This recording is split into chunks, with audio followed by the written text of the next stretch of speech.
Yeah, I don't know which one we're going to do tonight. There was a little pause right there because we got so much energy and it's so good, but tonight is going to be crazy.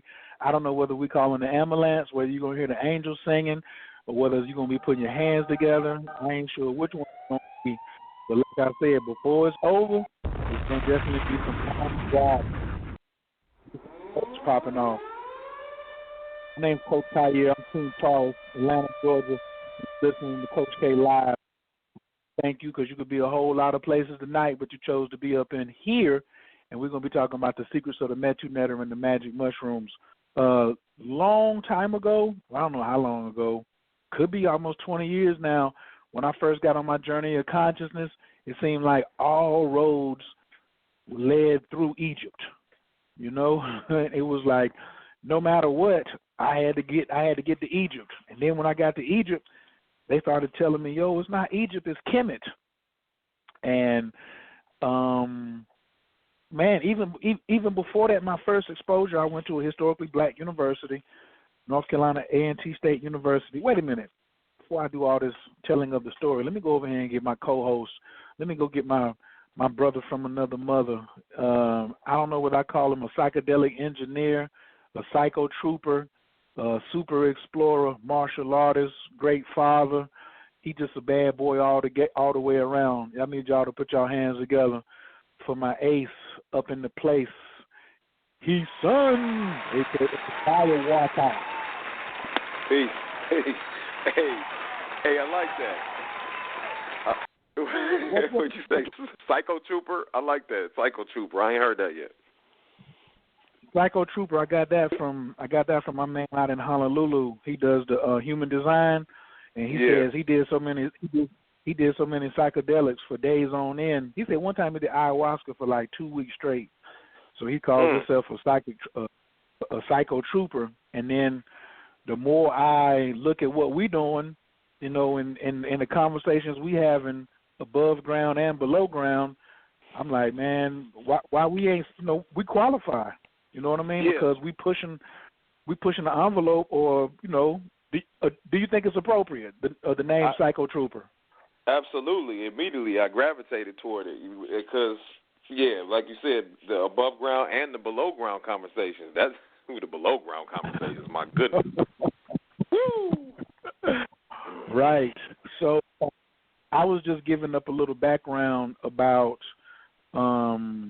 how I came into, you know, rode up on the Metu Netter, and I was just gonna get some background while we wait on Baba Kilindi to fall up in here, and let me send him a quick text. Yeah, he know we get it started and might get a little long-winded at the beginning, but for me, I came across the Metu Netter I think in 1989, and I was at North Carolina A&T State University. And it was some 5%ers, some people some brothers and sisters from the Nation of Islam, and some brothers and sisters from the Asar Set Society, which I had never heard of. And that was the first time I saw the Metu Netter. And we was like, yo, we're going to make this thing called the History Club and keep it grassroots. And, you know, inshallah, it's still popping now 20-plus years later. You go through Greensboro, you just going over to A&T and say, where the History Club at? I don't know if they still meeting on Mondays or Wednesdays, but still thriving over there. And it's just been a wild ride, man, because like I said, at one point, it was like everything, all roads led through Egypt. What kind of journey was it for you when you guys started? Or when you first came across the Metu? I'll never forget, I think it was the late 90s, we went over one of my partner's houses to rap or freestyle or something like that, and his older brother had a copy of the Metu Netter by Ra'un Nefer, man, on the coffee table, and I remember it seemed like it glowed on the coffee table, and I remember flipping through it like this is the deepest thing I've ever seen in my life. That was my first introduction, was that book, and you know, just I had the chance to meet a few people, like you said, from the Asar Set Society and listen to some audios. And it just kind of opened my mind to Kemet, and of course, then it spilled over into Bobby Hemmett and other things. But I haven't had a chance to really get into the mysteries the way that I think that Baba Kilindi is about to present it tonight, though. He's taking it to a whole nother level with it, I think, that a lot of people are not familiar with. Straight up. What do you mean, man? What are you saying? Why do you think that? How many levels of the Metu Nete are they? Oof. I thought you were just gonna read the book and that was just gonna be it. Hey, well, apparently there's multiple symbols inside of symbols, like one of those Russian dolls. That's the way I'm hearing it. It's a little deeper than Wallace Budge, apparently. Facts. Apparently Facts. it's deeper than yeah. Yeah, so if for those of you, if y'all decided to make this your first show that you're listening to, I highly, highly suggest that you go back and catch show number 1. I mean, seriously, that was when we did all the white belt, groundwork, doing our squats, getting our waist open up, doing our basic yoga postures, but learning how to salute in the class and take your shoes off before you come in on the mat. But tonight, I think it's going to be a little different than that. Matter of fact, every night. Remember at the beginning, I was calling this like part 1, part 2, part 3. Then I was like, nah, these are episodes, So I think y'all want to get ready, because if you went back and listened to the first show and then you're all the way caught up, you good. I just had a friend of mine, her phone cut off last week when we were talking about seminal retention and ejaculation and the prime directive of planet Earth. And she was like, where's the rest of that show at? So I don't know if we're going to touch on that tonight, but next week we're going to be talking about sexual energy, entheogens, and tantra, and relationships, and love, and poly, and mono, and algorithms, and the matrix. I don't even know what the title is going to be next week. However, I would just tune in. That's about all I can say for that one, right? And it's right before. It's going to be the day before Valentine's Day. All right, so we on the next Wednesday, right before Valentine's Day. Y'all know the 15th is the end of cuffing season. Okay, so if you didn't get your Valentine's in, you can go ahead and snap somebody up. If you're not familiar with cuffing season, you're going to have to go Google it. You will find out what cuffing season is all about. But yeah. So tonight, man, I'm just really, really excited about how we getting ready to get this thing started, man. I have like several questions, but I don't even know like where to get it started at. But I think we're just gonna get it popping and get brother to jump in and just release what's on his heart. Tonight is the Secrets of Metu Nete and the Magic Mushrooms with guest Kilindi Iyi. The call-in number is 917-889-3803, and yes, this is episode 5, We've read about the mysteries, but what about stepping into the mysteries? Are the hieroglyphics real, and how do we use them? Do they hold the answers to the secrets of ancient Kemet? Well, tonight, international scholar and master teacher Kilindi Iyi of the Tamarian Institute joins Coach Khayr and Firewater on Coach K Radio to reveal the secrets of the Metu Nete and the magic mushroom. Now, I promise you, in all my years, I never thought those two would go together.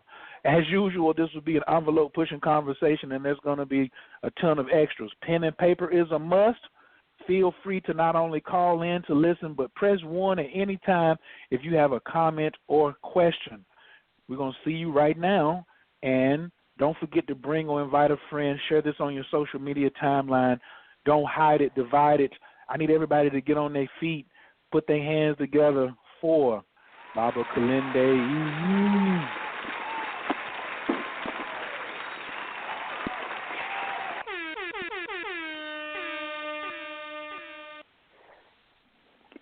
Peace, Baba Kilindi. How you feeling this evening? I'm well. How are you? Oh, man, blessed by the best. Okay, real good. I can hear you loud and clear. Loud and clear. So,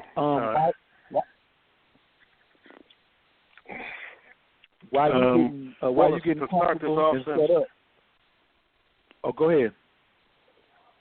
No, I was saying to get this started, dealing with the Metu Nete or Metu Nete, according to how you deal with the pronunciations and things like that, because it's a plethora of different persuasions of dealing with these pronunciations, and also the reading of the Metu Nete. First and foremost, there's a esoteric and an exoteric rendition of the Metu Nete, or hieroglyphics from the Greek, meaning picture signs, or sacred picture language from the Greeks, and Metu Nete meaning the mouth of the gods, or the mouth, or the language of the gods, or the word of the gods. And when we talk about the gods, that's just a translation. We're not saying that the Neteru or the Neter or the Neter are gods, because they are not. Matter of fact, Africa does not have any gods. That's a concept from a different part of the world after the fall. I'm not an expert in the translation of the exoteric Metu Nete or hieroglyphics, so we don't have to get into that argument. I can give a little bit of my background. I actually studied with Dr. Ben and Dr. Clark, and also Dr. Simmons in Detroit back in the mid-'70s. We had a college, Shaw College of Detroit, which was one of the black colleges that we had in the city of Detroit. And every summer, a scholar by the name of Clarence Harris would bring Dr. Ben in. As a matter of fact, he would bring Dr. Ben in early as 69 and 70, and it is his tapes, and he has them reel to reel with a lot of Dr. Ben and Dr. Clark in their earlier, younger days on reel to reel that we have to actually get into and get on the internet. And the actual original taping of Black Man Wake Up, which Dr. Ben did. So Dr. Ben and Dr. Clark, they would both get several weeks in the summer. Dr. Ben would get 2 weeks of teaching from like 9 o'clock in the morning to 11 o'clock at night. He would do that for 2 weeks. And then since he had a girlfriend in Detroit, he would stay an extra 2 weeks. So we would have like a month of Dr. Ben teaching exclusively to, us in Detroit. And then I would travel to New York and, First World Alliance and the East and all those different places that had culture and things at headquarters, which at the time was Harlem and Brooklyn and the rest of New York City. A lot of things going on. And, later, just traveling, So I went to Kemet, which is the proper name or Kim, the proper name for what we call the Egypt back in the 79, 80, back when you could actually do something there, before Hawass and before they put up the fences and had the guards and things like that. So I climbed, would climb to the top of the pyramids at night, spend the night on top of the pyramids, would go inside the king's chamber and lay in the sarcophagus, climb on top of the Sphinx and try to find the secrets and things like that. And, so that's just a little bit, because I don't want to go a lot into what I done, but get into the meat of this subject. And one other thing I did when I came back from Egypt, I brought with me the Acacia nilotica, which is the tree of life, some of the tree of life that is the repository of the records of the Acacia DMT back in 79, 80. So this was before a lot of people were going to Egypt and things like that, and just had a wonderful time learning. Searching out books in London, in the book area in London, and then moving through New York City, trying to pick up books and things like that for my library, which grew quite extensively over the decades. I had close to 10,000 books, which the super majority of them I read, not just picked up to have books, but these are the type of background I have in the subject and dealing with it. And I also went to workshops and seminars with Roosevelt Roberts, who taught out of Chicago, Nete, and Sister Riquetti and Theophilo Binga, and I study with Brother Bonacci when I have time. But I'm not an expert in hieroglyphic translations, as I said, in the reading of the text, because everybody in ancient Kemet didn't do everything. Everybody wasn't a multi-genius. So when I want translations done and things like that, I bring them to Bonacci, who is one of the elders of the Metu in the African community of the United States. And everybody knows Brother Bonacci and his work. He has the Metu course and class online that many of you, if you are interested in learning how to read the Metu, his class is the one you should definitely go and do online. And if you get a chance, if you're in Detroit, go by one of his classes. So that's my background with the Metu and the hieroglyphics in the exoteric sense. Recommended works on the flavor of Egypt or Kemet, I would suggest the works of Sforla de Lubitz, and of course, the regular Budge and Faulkner and things like that. If you want to, learn to translate and things like that, the regulars, and it's about really if that's your niche where you want to be as far as your study of ancient Kemet. I basically stopped so much in my study of Kemet because it's just it's just one particular time in Africa. There are many different places in Africa that are open for study, and there's a lot of people studying Africa and Kemet particularly during the dynastic period. And some of my gatherings from this course with Kemet over, for 45 years, and things like that, is that, a lot of the things that the Egyptologists and people, anthropologists and things like that, are viewing Kemet as and talking about the things of Kemet during the dynastic period are pretty much wrong, because they're dealing with linear dates.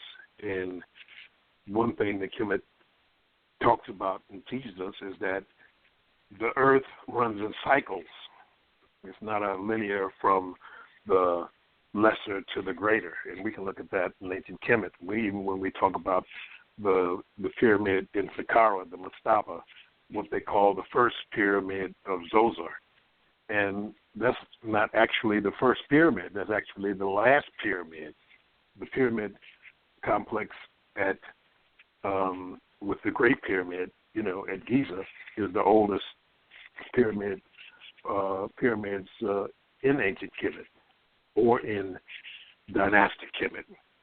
It goes back more than in its repaired state, 38,000 years, because that's one of the alignments with the three pyramids and the stars in Orion's belt. The last alignment was 10,600 years ago, in the time of Leo, where the Sphinx on the equinox, the sun rises right in the middle of the head of the Sphinx. So these are astronomical calendars. These are astronomical alignments that happen, that happen at a particular time. At the time that they say that the Sphinx was built, 2500 BCE. That was the time of Taurus. They wouldn't have built, if you read Schwaller de Lubitz and other works, when the stars are in a particular place, the Kemetic people build what their ancestors did, alignments according to the sign in the heavens.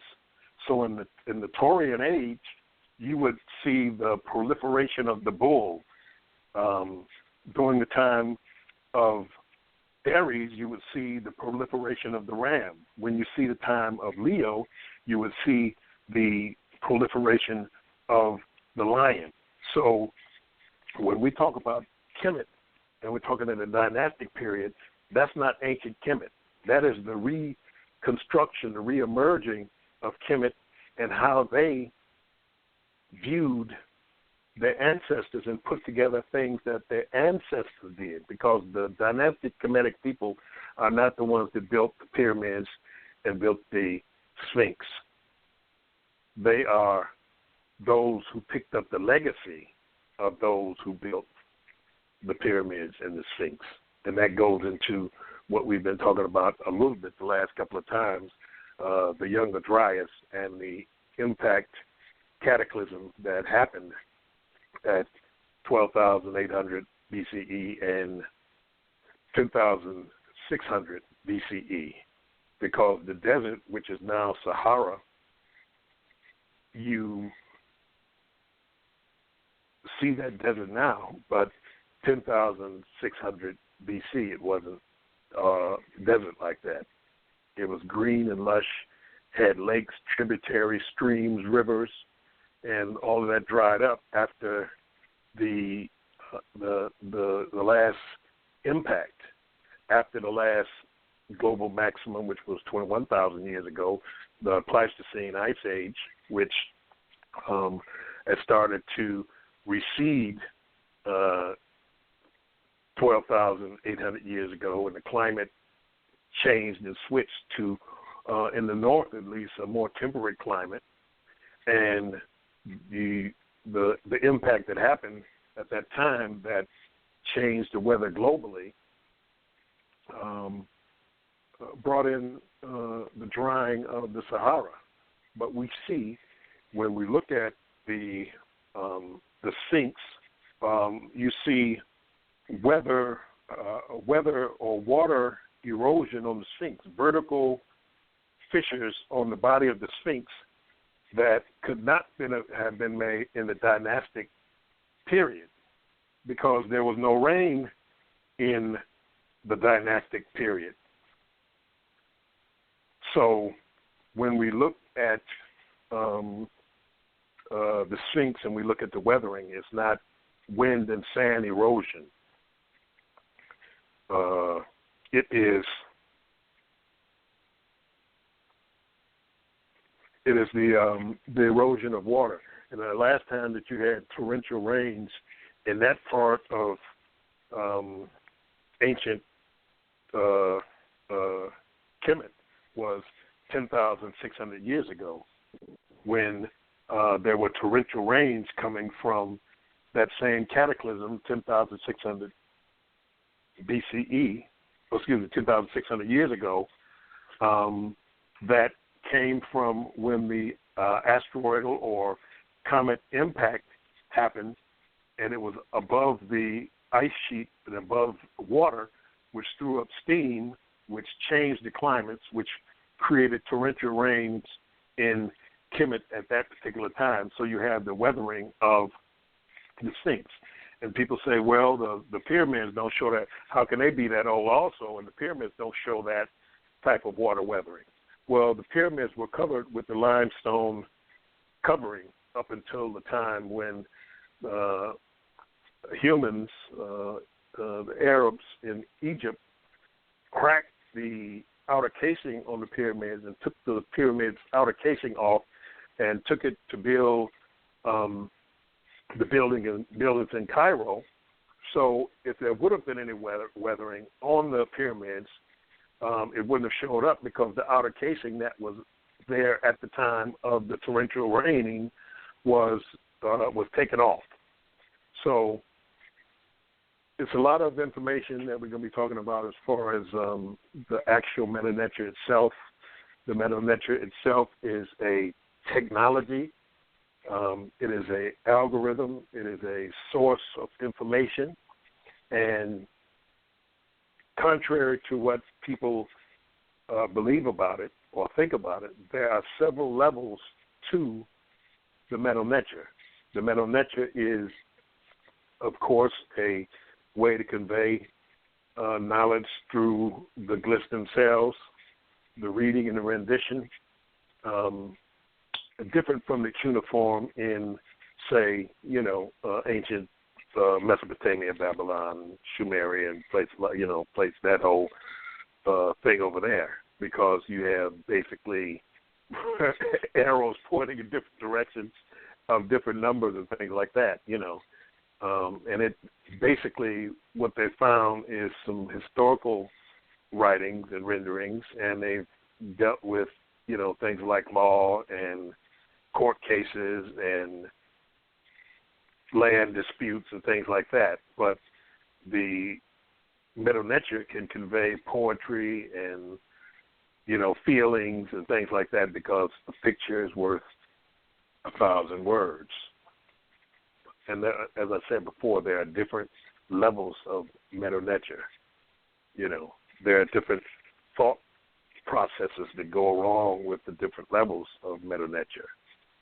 Metu Neter was meant in the priestly caste to be viewed under the influence of the tryptamine hallucinogens, meaning DMT and psilocybin mushrooms, whereas the trip is the trip into the Metu Neter. In other words, the world that the pre-dynastic Kemetic scientists sojourned in, which built ancient Kemet. They built ancient Kemet from the bringing back information from their trips. It's just like when people say, "Oh, the aliens," I hope we don't go into that. The aliens built the pyramids. It was the brothers and sisters in ancient Africa that built the pyramid and things like that. And I agree wholeheartedly. Not the ones during the dynastic period, but their predecessors built those things. But they built them with information that is alien information. In other words, transdimensional information. They went into the DMT compendium or the mushroom compendium of knowledge in separate realities and different dimensions, and brought back the information on how to build these things. Because we have to really understand that this is a very young universe. It's not old enough. There's not been enough time for people to be building pyramids and and for humans to be talking, for there to be mammals on planets. There hasn't been enough time. The calculations for building one amino acid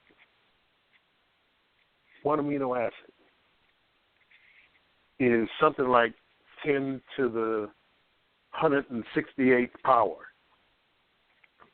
And that is longer than, is trillions of years longer than this universe has been in existence, just to make one amino acid. So it is almost 100% likely, or not likely, but it's almost 100% that this is an arranged construct that I'm gonna tell you the time. I'm gonna try to maybe explain some of the time when you're talking about 10 to the 168th. If you had say you had an inchworm, and that inchworm had to travel from one end of the universe to the other end of the universe, and that inchworm is moving a foot a year to cross the whole universe. And he is taking one atom at a time of all the atoms that exist in the universe, and he's only inching a foot a year. He would be able to take all the atoms in the universe across the universe and back before you reach the same timeline as 10 to the 168. It is a tremendous, it's like 100 million billion trillion trillion trillion trillion trillion trillion trillion trillion trillion trillion trillion trillion trillion trillion trillion. It's just some, it's unimaginable, the size of this number. So that would be just to, by chance, in all the universe, different chemicals bouncing together, and you come up with a amino acid, an enzyme, and it would be, and put all those together in a cell, it would take 1 trillion times more than 10 to the 168. So it is almost certain that there's an organizer to this. Now, some people call it God and all that kind of stuff. Some folks call it programmer. Some folks call it their own higher self playing a game. You know, kind of like Kirk and Spock, you know, flying across the universe, and they get to Ceti Alpha 7, you know, and that's the, like, you know, Pleasure Planet, or, you know, R&R and things like that. So, you know, you've done so many things in the universe. You say, I'm gonna play a human on Earth, you know, and mess around there for 70 years or so, then get back to, you know, my regular job. So Metu Neter, under the influence of the psilocybin mushroom, is a technology. At lower doses, the Metu Neter becomes animate on the papyri or papyruses that you are viewing, or the frieze on the wall that you are viewing. It becomes animate. They start moving around the wall. They start talking. At higher doses, the Metu Neter, say you're in your bedroom and you've taken 25, 30 grams of mushrooms, and you're looking at a papyri in subdued light at the height of your mushroom excursion,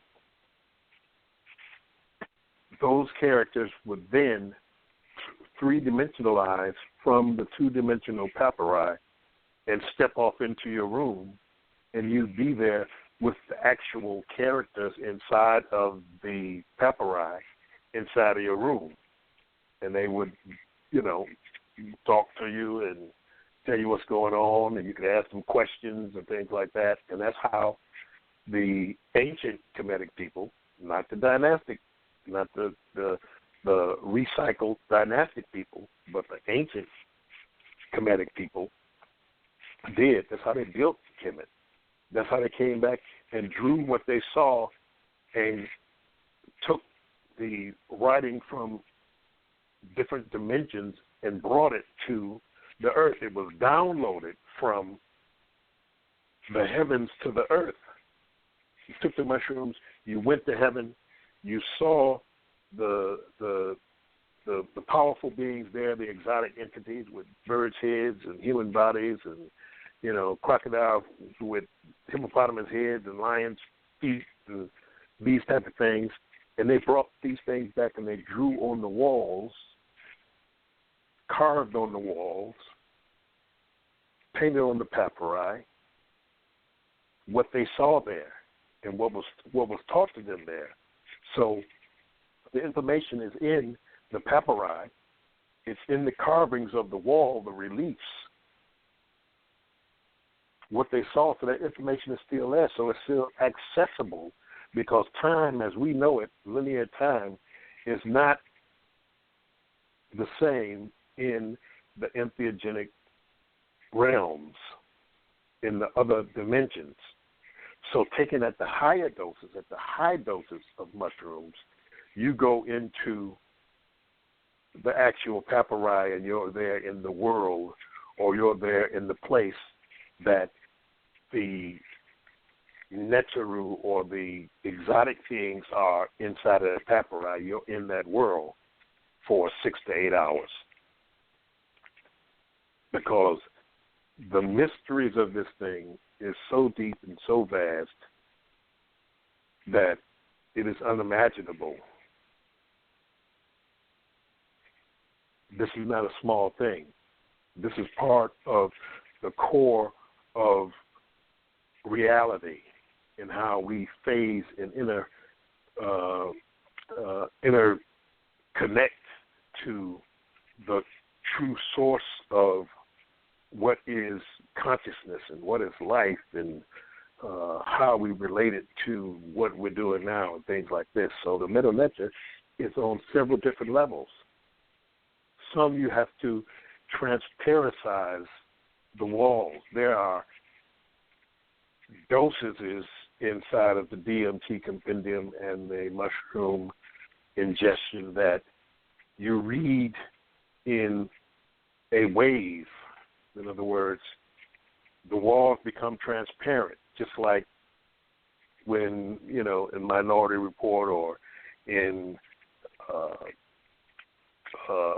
the Avengers, when Banner and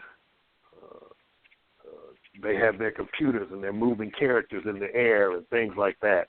These are the things that came out of entheogens. That's how you got the doggone MRI and stuff like that. You take your doggone entheogen, you put on your mask, and it shows you the brain scan. It shows you the thyroid. It shows you what's going on with the person's body. That's why they say, the witch doctor, he got his witch doctor mask on, and he got his horse tail, and he's got, a spear and things like that, because he's manipulating energy on higher levels, because he has taken the entheogen that gives him the ability to be able to see. It's no different than augmented reality of what we have now. All of these are the ancient techniques that are reemerging on a different level in modern times, because things go in cycles. And since this is a lower vibrational cycle, we have different technologies that are not as high as the vibratory rates of the ancient technologies. Whereas, everybody wants to be everything nowadays, but your family may not be part of that lineage, because we have confusion. We don't look at things like time travel and family and DNA and all of these different types of things, and houses. And we talked before about the houses. Per Ankh, the house of the Ankh. Per Nete, house of the Netes. Because as I said before in previous lectures, the house is the most important. Per Wasir, that is the proper name of Osiris. That's where you get the wisdom from and the sorcery from, the Sokar sorcery, sorcerers of darkness that are part of the Per Wasir, the house of Wasir, the house of Osiris, the house of Ansar. So, as we have these different types of technologies, when we put on the falcon mask, or we put on the mask of the cow, or we put on the mask of whatever, those are different worlds and different dimensions and technologies that project from the entheogenic realms of several different dimensions into the dimensionality of the temple, which are places of science. See, the science that they have now is incomplete because it only has a connection to the physics of this particular three-dimensional construct. And it's a construct. It's a simulation. It's an algorithm. And these simulations that are embedded within simulations that are embedded within simulations, and people are thinking that, oh, this is base reality. And if you take a psychedelic or entheogen, you're not in reality. You're trying to escape reality. No, it pulls away the Maya, just like the Mayans, just like in India, Maya illusion. It pulls away the illusion and gives you a deeper access into consciousness and how consciousness relates to the macroverse and the microverse. How far out can you go? How far in can you go? But if you're just stuck in the middle with 3 dimensions and 5 senses, even, string theory, which is something you can do absolutely nothing with, says that there's 10 dimensions, a possible 11 dimensions.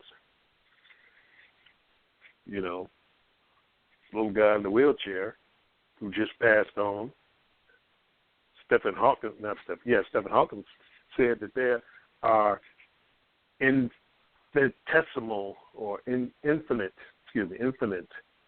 dimensions. That means dimensions go on forever. There's no number to it. But scientists want to break it down to where it's fashionable for them, other than saying, look, this stuff goes so far, we don't know what the heck is going on. We just trying to use as much as we can to get as much access as we can, because it's about access and how you access the Metu nature, how you access the mandalas, how you access the magic carpets, how you access the puzzles and labyrinths. These are tools, and the tools that they access, such as the mushroom accessing the Metu nature, is how your consciousness fuses and phases with higher dimensional beings and higher dimensional constructs. So when we say, when you get to the, if you take a meter and divide it and keep dividing it and keep dividing it and divide it and divide it and divide it, and then when you get to the Planck wall or the Planck length, which I talk about quite a bit too, 10 to the negative 35, you can't half it again. But it is that unity, the unhalfable unity below the Planck length, that is the beginning of where we start off from. Not in the beginning sense, but we start off from in dealing with projecting into the macroverse. That's why the ancients say they come from the stars.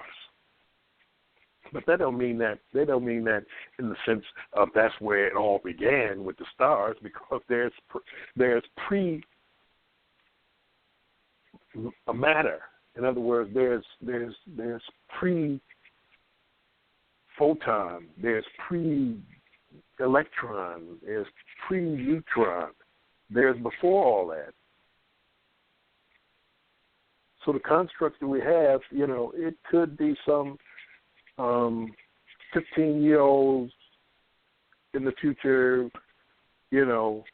high school science project that we're walking around in right now. Or it could be a 7-year-old's, project that he's showing at the state, scientific project contest. Look, I've made a whole universe. It's got different beings in it. Here's a planet I call Earth. Here's the sun. Look, I put gravity in there and electromagnetics and all this kind of stuff. Well, that's really a great project, Timmy. But it's not really something that will win first prize. You may get the yellow ribbon instead of the blue ribbon, but come back next year with something a little more interesting, because we've had quite a few universes being made this year, and yours is kind of, on the shoddy side. So that could be your masters of the universe out there, Didn't even win the blue ribbon at the elementary school science project. Because there's stuff out there that's so grand and so magnanimous that, it's kind of like that. But for this to be just a spontaneous from nothing into this little universe of ours is next to impossible because the numbers are too large. I, myself, under many excursions, had to realize that all this stuff is built on numbers. And some of the classes out there where they're manipulating numbers and moving universes and creating planets and creating solar systems and things like that just by changing characters and and you sit out there in the class and what the heck is they doing? I struggle with, algebra back on Earth, But the thing is that it's all based on numbers. And it's all based on computer code, algorithms, and things like that. It's not natural, spontaneous, nothing was there and all of a sudden for no apparent reason, the nothing just exploded for no reason. It's been there since it's been there, and all of a sudden it just decides to explode into a big bang and create this universe. Nope. Somebody shook some dice and slung them out into the darkness, and this is what came up. So Metu Nature is not just the Metu Nature. It is all the technologies of the Earth. And the reason why I backed up off of it in the translation area of it is because it wasn't, the sensibility of it wasn't lining up with my understanding of it entheogenically. I'd rather, would you rather go to the movie and see The Lord of the Rings at the movies like we see them? Or would you rather go to the movies and pay the other $3 and see the 3D, or would you rather go to the movies and put on the virtual reality glasses and be inside of a bubble where you can walk around and you be in the movie and be one of the characters in the movie? It's a whole different vantage point then. Okay, I'm going to be Frodo, or I'm going to be Gandalf, or whatever. And you walking across the mountains, and you feel the cold when you go down in the cave, and you feel the heat from the dragon, and you're seeing all this in three-dimensional reality. When you fall, you really feel the sensation of falling.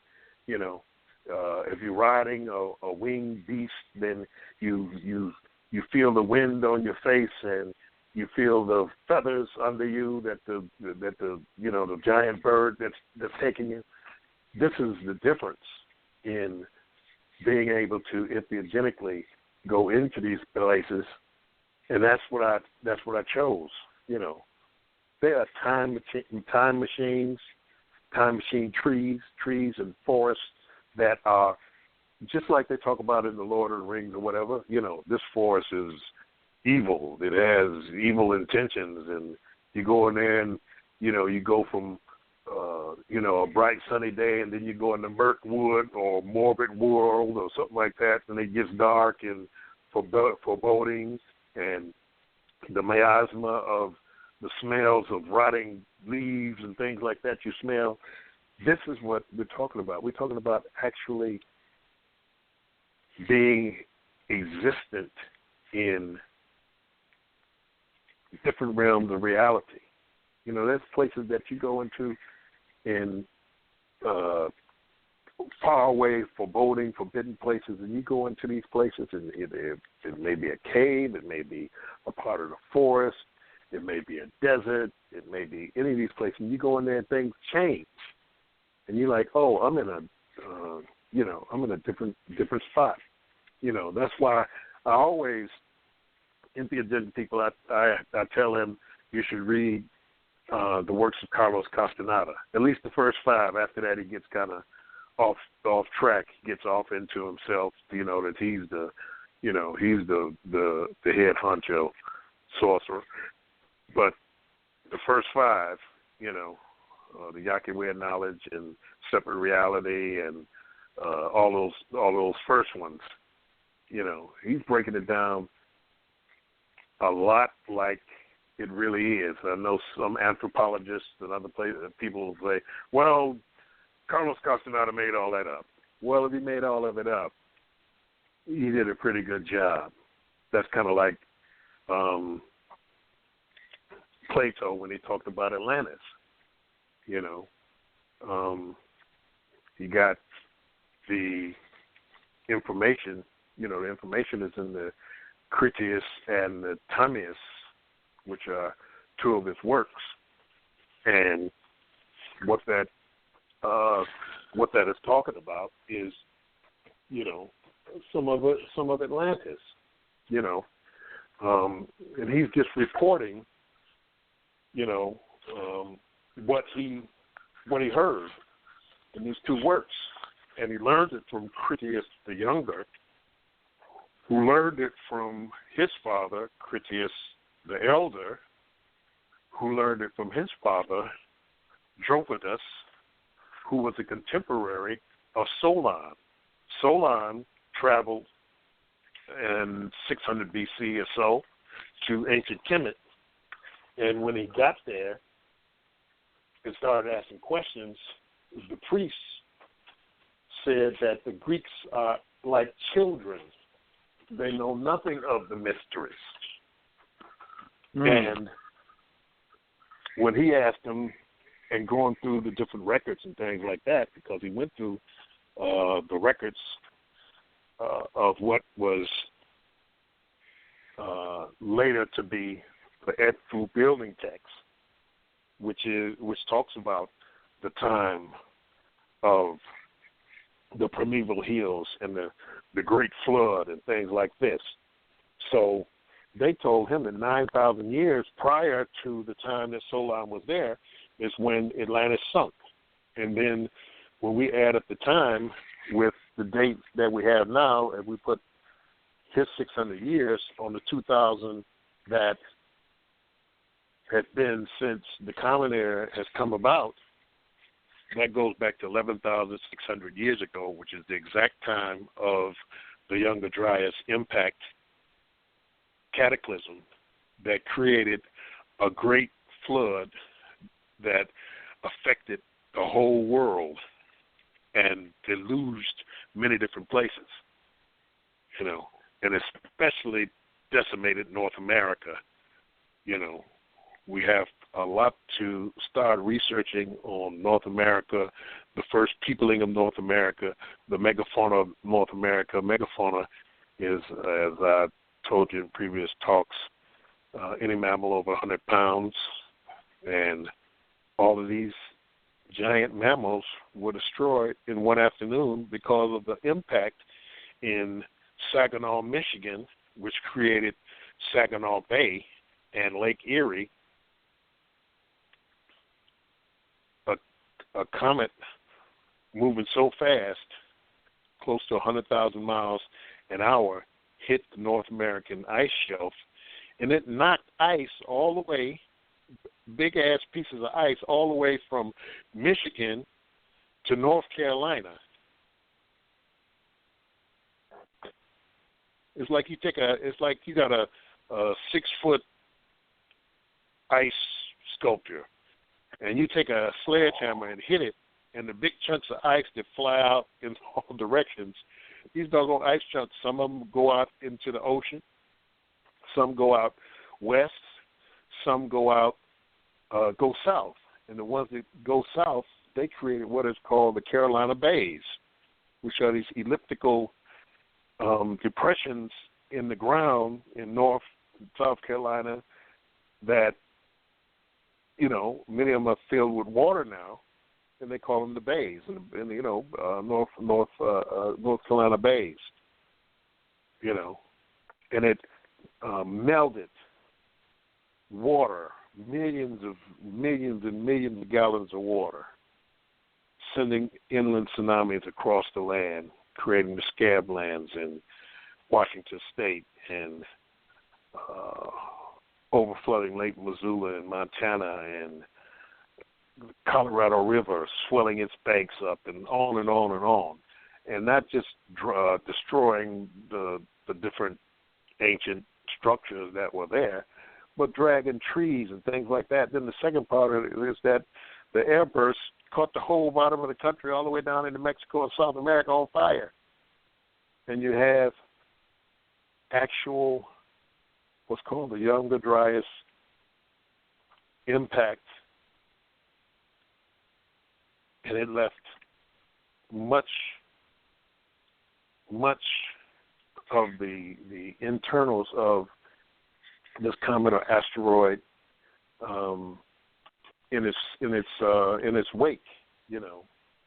Things like iridium and platinum and palladium and nanodiamonds and microspherules and melt glass and miniature buckyballs and all of these different things at the exact time that Plato said that his ancestor Solon learned from the Kemetic priests that this last major impact happened. They said there were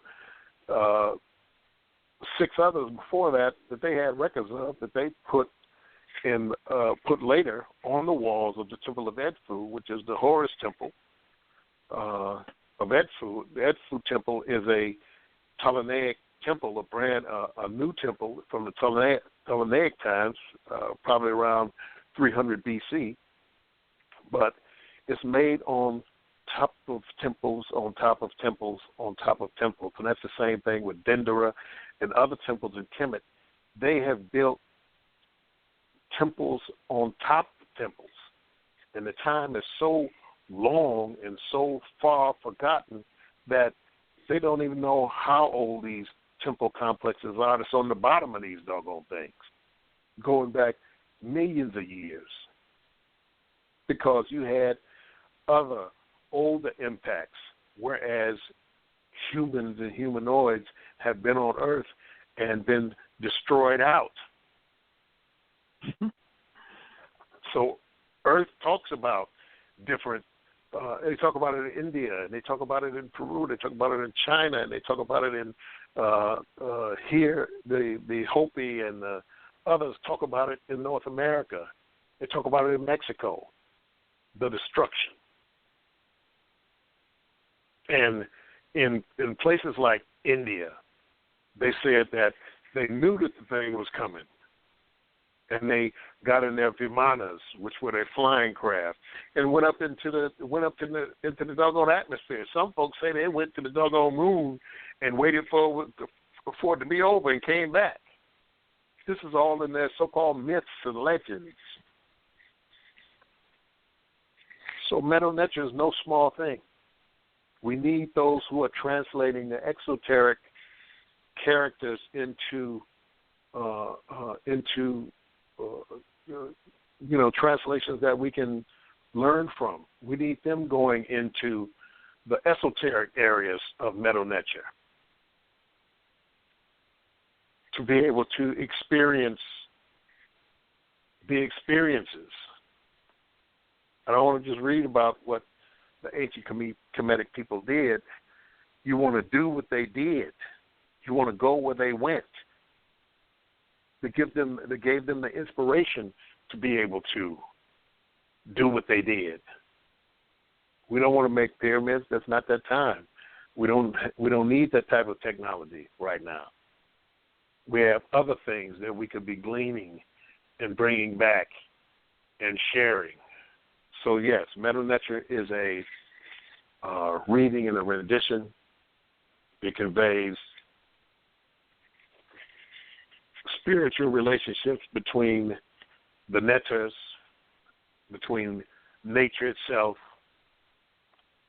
It deals with all of the different areas of society, but there's more. There's the spiritual realms. They're the realms of the soul, of consciousness, that are beyond the physical areas of what people think is the so-called real.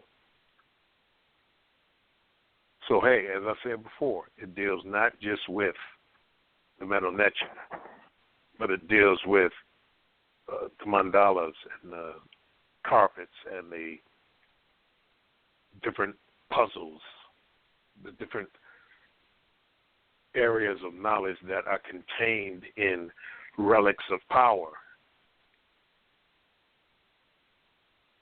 So places like the Congo, South Africa, places like Peru, Paracas, where they have the Paracas skulls, where they have those couple of hundred skulls that are elongated, with larger cranial capacities.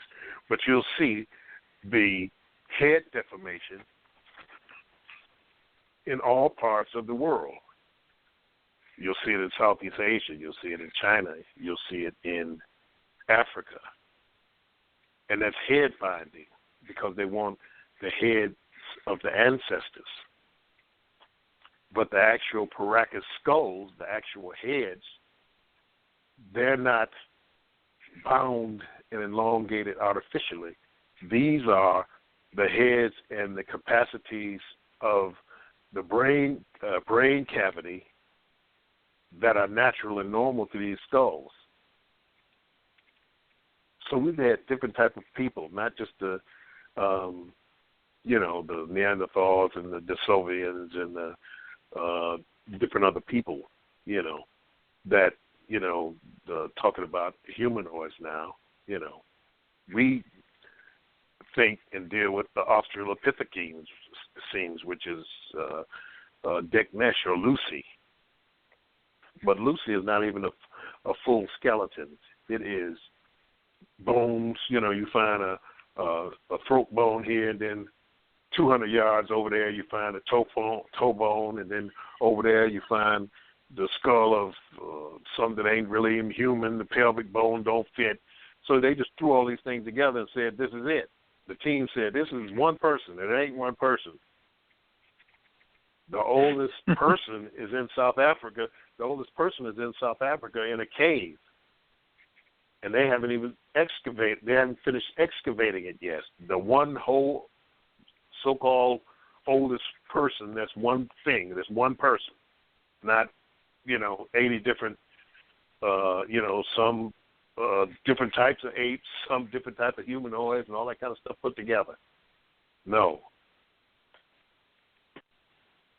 So the Metu Neter tells us and teaches us that, but it shows us also by going into these realms, by ingesting the tryptamine hallucinogens. The tryptamine hallucinogens are brain chemistry in an exogenous form outside the body so that you can get at your leisure time the ability to be able to go and to see and to experience.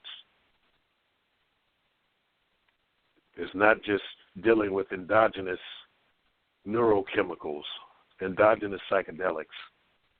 Folks want to so badly say, well, can't I just do it on the natural without having to take a psychedelic? Because of the prejudices of the last 40, 50 years of dealing with psychedelics in a outlaw form, in a crazy cultural form that didn't do the psychedelics justice, or the people that did the psychedelics justice, who wanted to share and explain as much as they could, as much as they could fathom what these things actually were and actually are, because you had a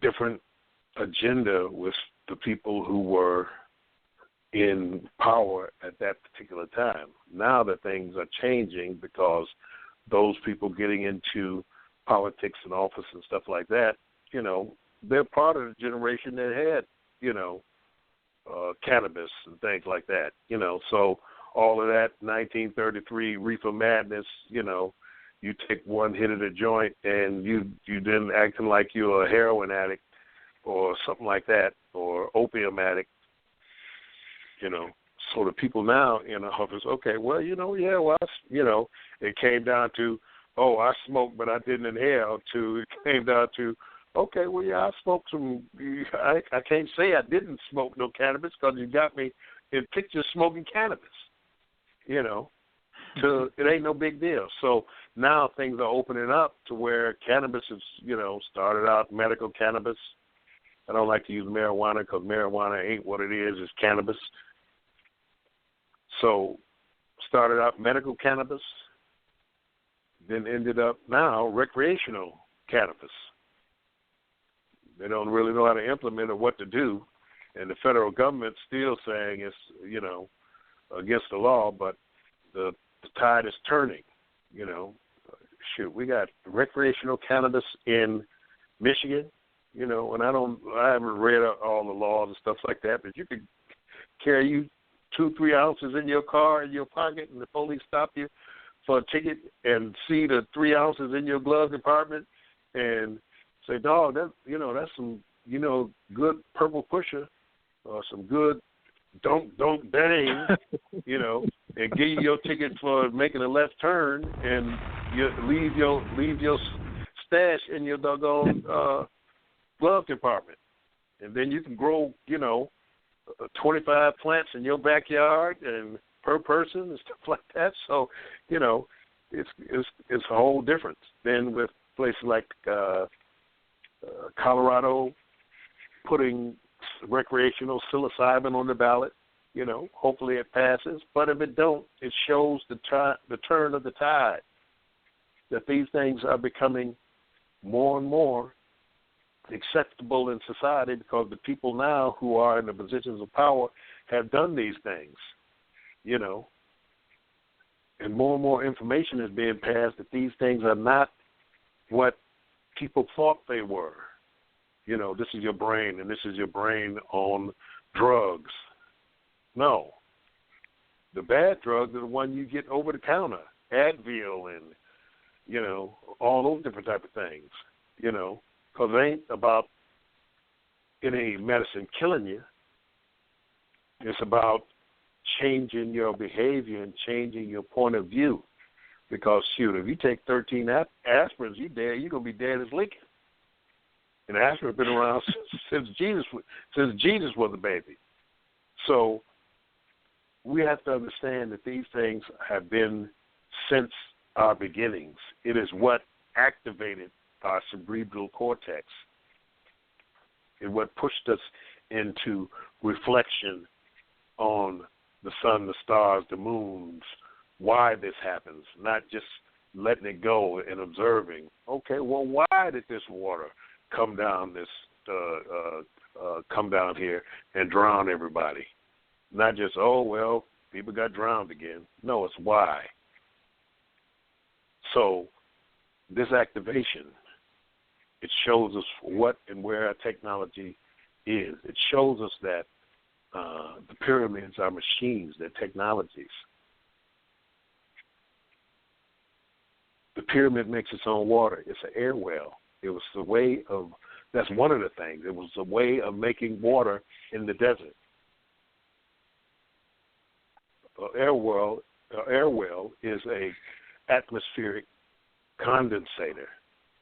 Just like in the summertime, you pour some cold water in a glass. The water that goes on the outside of the glass ain't from the inside of the glass. It's from the air. You turn on your air conditioning, the difference in temperature between the heating of the coils and outside of the coils get that air conditioner drip. And it's the same thing with the pyramids. Warm air, warm, moist air, because even though you're in the desert, the air got moisture in it. That warm air going down into the pyramids, its mass is cool, condenses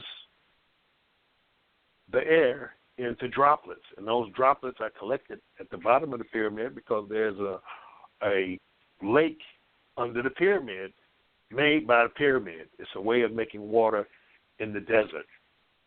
It's actually a way of making water any place. They're making atmospheric condensers in Dubai to bring water out of the desert. They're not talking about desalinating seawater and all that kind of stuff, which is an option. But if you can make it out of the air, you can make water any place. There's a company called Water that looks like a, regular, water cooler, but the water is created by a electric current inside of the base of the machine, which is collected, and it's just like an air conditioner, and you're collecting the water in it. That's all it is. But the water is then filtered, put through reverse osmosis, and all that kind of stuff, so that the water is pure without the dust of the air and stuff like that would be inside of the machine. So the pyramids are machines. That's just one level of what it is. Another, it is a teleportation machine and a time machine, of which they have now. They have teleportation machines and time machines. They have them now. They're not, of course, available to the public. They have cloning. They have consciousness shifting. These little new millionaires, that's Charlie Rockefeller and them.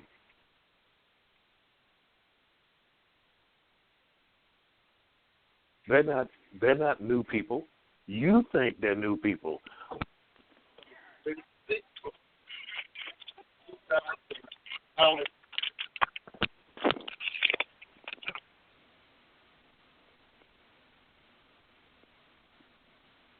Baba, was that you in the background? Hello?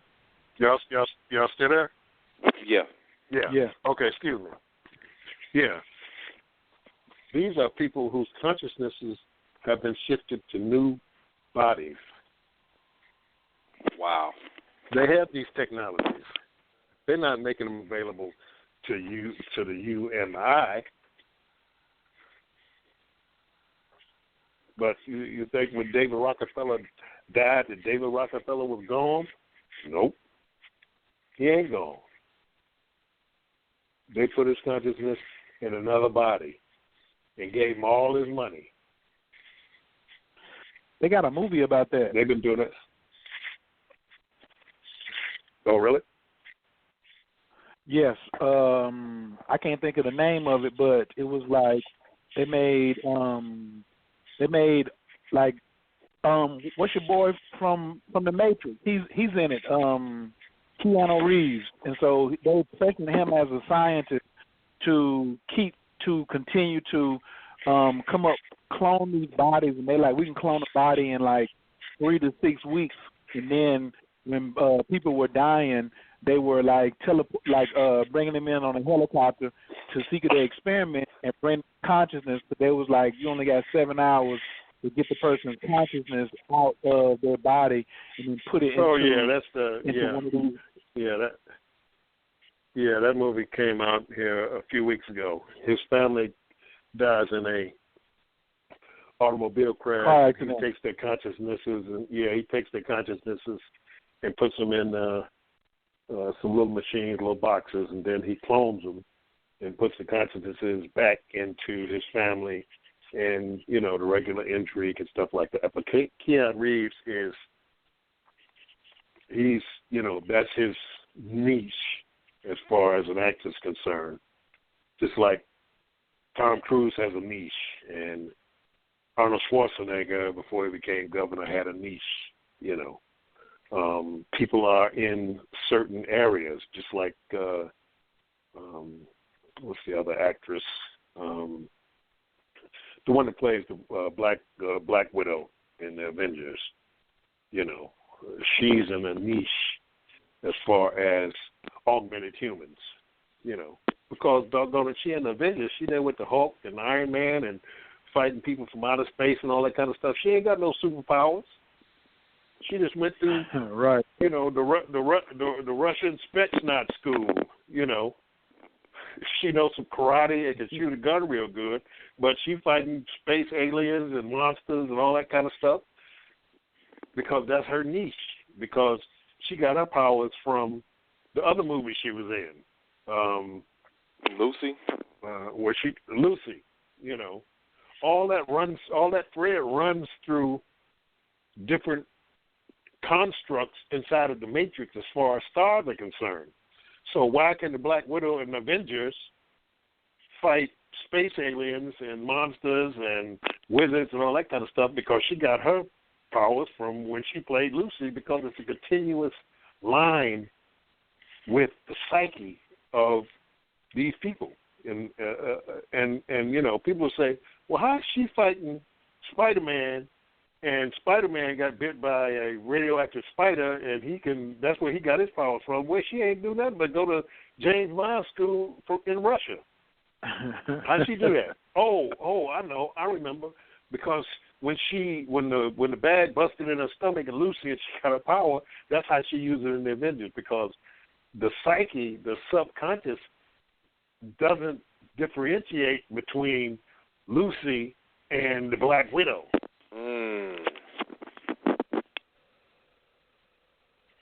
So,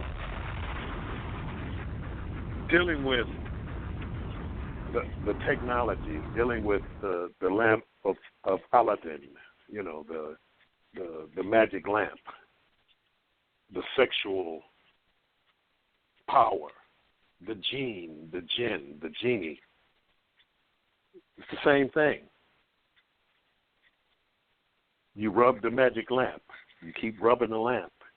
And out the spigot comes the white smoke, because you have made, by rubbing the testicles, the ejaculation come out. How do you tame lions? You tame lions the same way you tame men, through masturbation. Why do you think the lion tamer can come to the lion? Because the lion tamer gives the lion a good time, and he feeds him. And he knows and understands the psychology of the lion. The whip don't make the lion go back. A man is the highest level of energy being thrown off by the brain. The brain uses the most oxygen, has the most energy. And the larger brained animals are masters over those animals with smaller brains.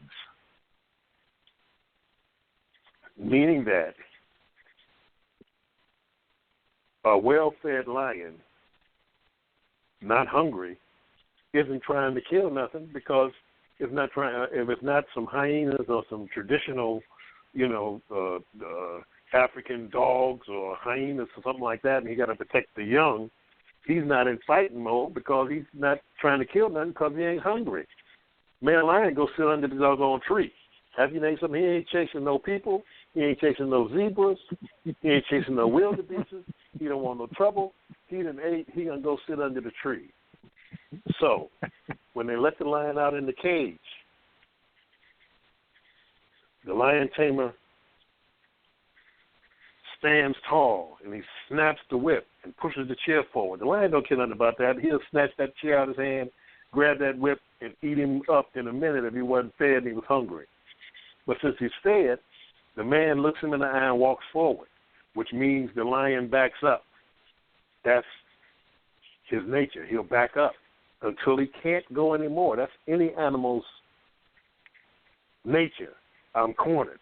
I got to fight my way out of here. It could be a rat. It could be a squirrel monkey.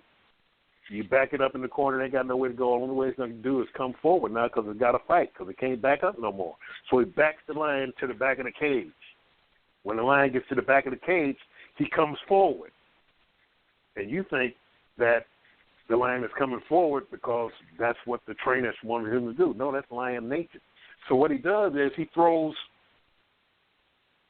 that big, thing, the donut, the round thing, throws that in front of the lion because lion instinct next is, I'm going to get a higher advantage. So the lion jumps on that thing so that he can now have an advantage in pouncing on the person. But then the lion tamer backs away out of the sphere of the lion's instinct in a higher elevation. Then, the lion does a couple of tricks or something. Maybe he paws at the chair or growls or whatever, and the man runs away, runs in a circle, and takes a bow. But the reason why is because he's masturbating the lion and he's feeding the lion. So the lion sees the trainer, he say, a good time feel and a full stomach. That's what he sees. So the lion is never tamed. Because you can piss him off or something and he eat you, just like, the guy in Las Vegas, the two blonde guys the blonde guys who were together and they had the white tigers and the tiger got mad at the guy one day and bit him in the neck, and they've been working with the tiger for 30 years or something like that. Tiger's in the town and shit. Arr! You didn't give me my hand job today. But that's what that is. That's ancient Arabic a masturbatory magic, rubbing the lamp to bring out the genes, and the gene comes out as the white liquidy smoke. And messing with them doggone jinn out in the multiverse, where they're sitting out there on those magic carpets and things like that, and trying to get you to smoke stuff. Whenever you go out in the entheogenic realms and you've taken a large amount of entheogens in the three-dimensional world, and you get out there and they want you to take some entheogens out there, don't do it. Why not? Don't do it. Huh? Because everybody out there want to give you, it's just like everybody got an agenda, and in the multiverse, everybody got an agenda, what is good for me, what is good for mine, what is good for my house, how do I exchange information,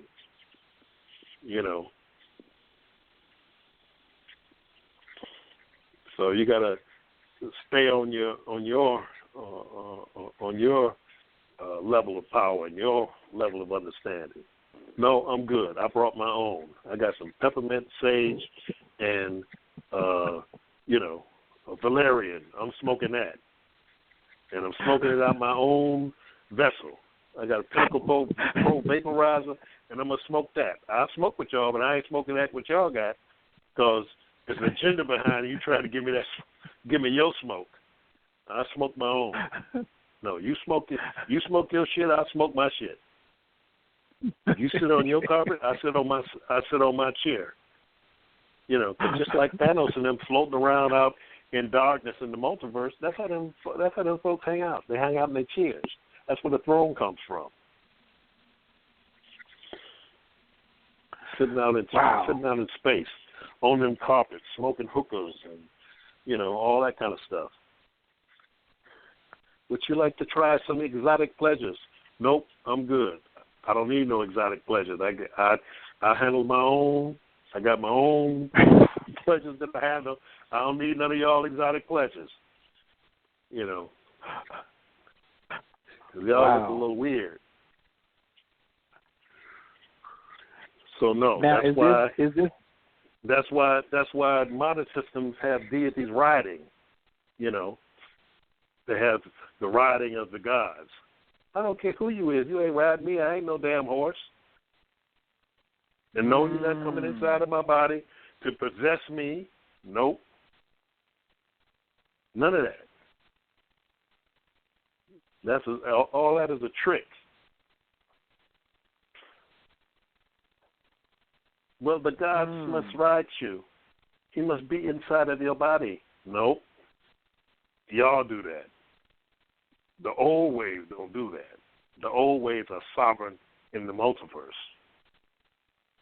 I man here, I man there. Nobody ride me.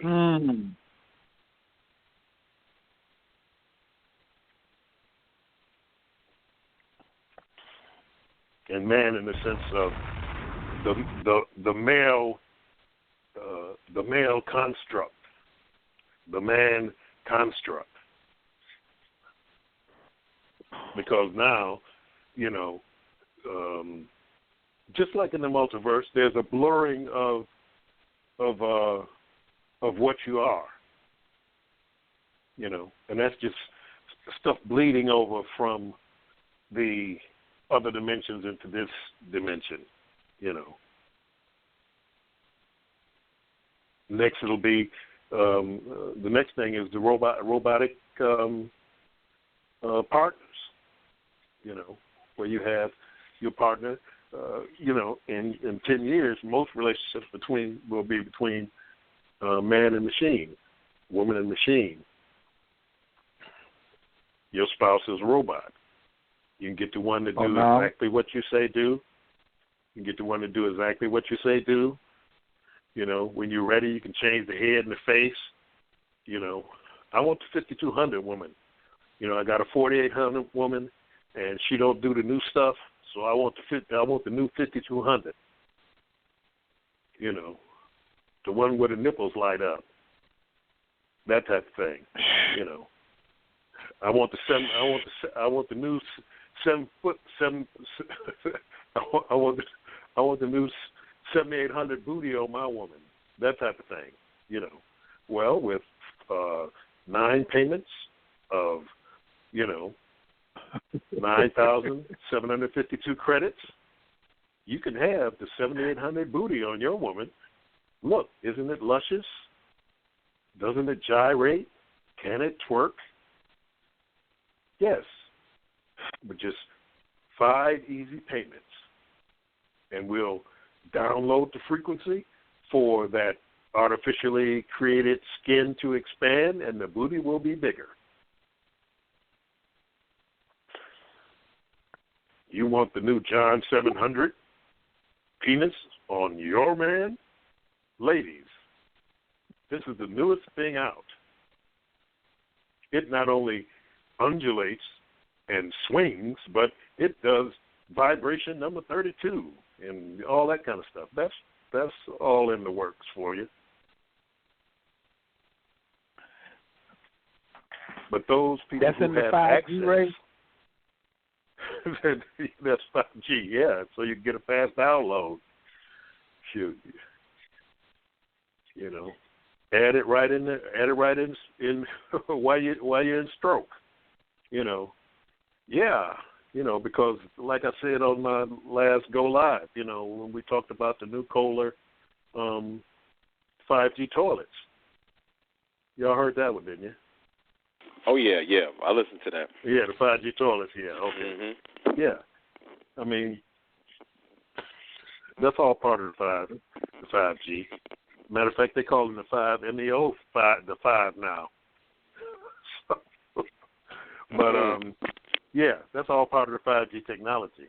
But those that have access, those that can deal with moving forward will have a chance to deal with, the 5G technology that's coming out. Because even though it's the repeaters and the antennas and things are going up, AT&T and T-Mobile, Sprint is coming out with its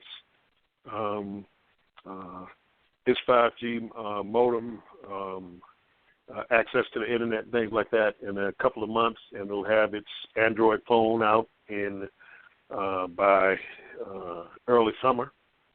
These are the things that are in our wake, and those entities that are controlling the earthly controllers have, given a green light to these type of technologies to be invasive in everyone's lives, and you can't not get it.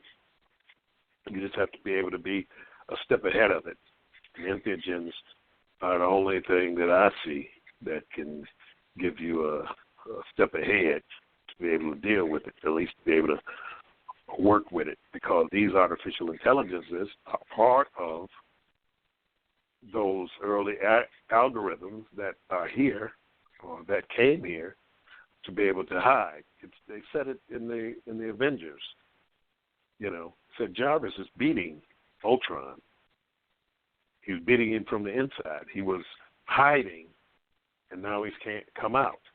And then he became part of the triune Ultron Jarvis to become Vision. They tell you in the doggone in the doggone movies what's going on. But this is all part of Metu Neter, because Metu Neter is an artificial intelligence. It is an artificial intelligence. It's technology, as I said earlier in the show. What were you going to say? Is that in the Avengers? Which one of the Marvels were you talking about? That last example that you just spoke, was that the last? That's in the Age of that's in the Age of Ultron. Gotcha. Just checking out what's going to be my late night. I wanted to just go back because, I know you psychic, even though you don't advertise that part. I know you psychic. We be talking about you behind your back. Be like, yeah, he's psychic. Yeah, Because I was thinking, we only say good things though, because being psychic, is a good thing in my opinion. But I was because if you say something bad about me, I'd have knew it. Exactly. I ain't messing with you. Somebody got a new nickname for you too, right? They call you the Quiet Storm, but I ain't gonna say nothing. They listening right now, but it was like, yeah, you the Quiet Storm. You better be easy. I said, I am. She said, he don't want no smoke. You know what I'm saying? But he ain't running from it neither. I said, he sure ain't. But this whole piece came about because things are just, I call it a sequence of events.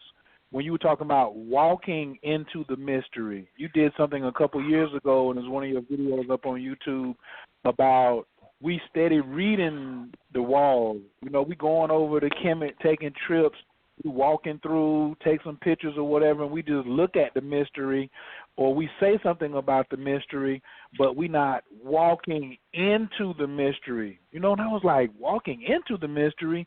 And so then tonight you said, hey, 15 grams or higher, they're going to show up right there in your room. Y'all going to have court. So you already answered it. I was going to say, can you discuss just what did you mean by that? But if people are putting it together, especially catching every episode since the first episode, I think it's just been building up to walking into the mystery. And then tonight you talked about experiencing what the ancient ones had before the dynasty, and having what they had because we need that. So can you speak on that for a second? Like, why is it so important? I think maybe in the first show you was like, man, we need them weapons and we need them tools so we can know when to move and know when not to move. But can you go over that again? Because tonight we have an unprecedented amount of new listeners. I just want to thank everybody for coming in and just vibing with us tonight. But why is it so important that we walk into the mystery and learn these things? Because it's such a concentrated effort to keep us dumbed down. Why is it important for us to get this information right now? Well, because number one, it's available, and you have to experience. See, most of our spiritualism, most of the religions are just tales of something that happened long ago, or tales of, well, my teacher's teacher, they used to fly back in the olden days, or they, did this and did that, and, Jesus walked on water and all that kind of stuff. It's all a tale. It's all a, something someone's, third and fourth hand talking about.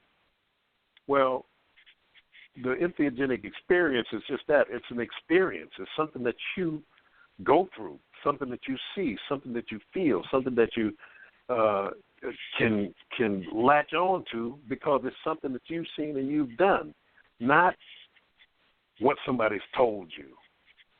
So it's real, you know, and it being real means that, you know, you can speak from a place of authority. You know, I say that these people come off the wall because they came off the wall for me.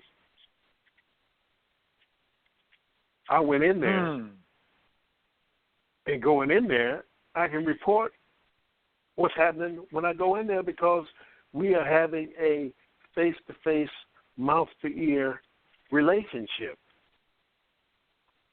And this is what the ancestors did. It's kind of like In Contact. If you read the book or, you know, you saw the movie with Jodie Foster, you know, when the being who was portrayed as her father in the entheogenic world that she was in, through the technology, through the big mushroom, he said, "This is the way this is the way it's always been done. We don't know who made this. We're just using it." He said, "But this is the way it's always been done. Very small moves. Take your time. You got forever. You've got eternity. You're going to get there. But this is how it's always been done. You know, we show you a tiny piece, and you gain knowledge from that. You gain confidence from that. You know that there's more." The biggest trick religion put on people was that there was death. There ain't no death. That's a trick of control. The ancients saw that you step from this house into another house. You step it from this door into the next door. It was something that was looked upon as rejoicement. Not, you don't get all mad when somebody, when the boy or the girl leaves junior high school and goes to high school. You know, they step out of the door at junior high school and step in the door in high school. You don't think, "Oh, he didn't left junior high school, and he got to go someplace else, but we don't know where he at." Well, he's in high school. So leave high school and go to college. Get out of college, go into the world and start exploring the world. See, I wanted to see the things that I read about.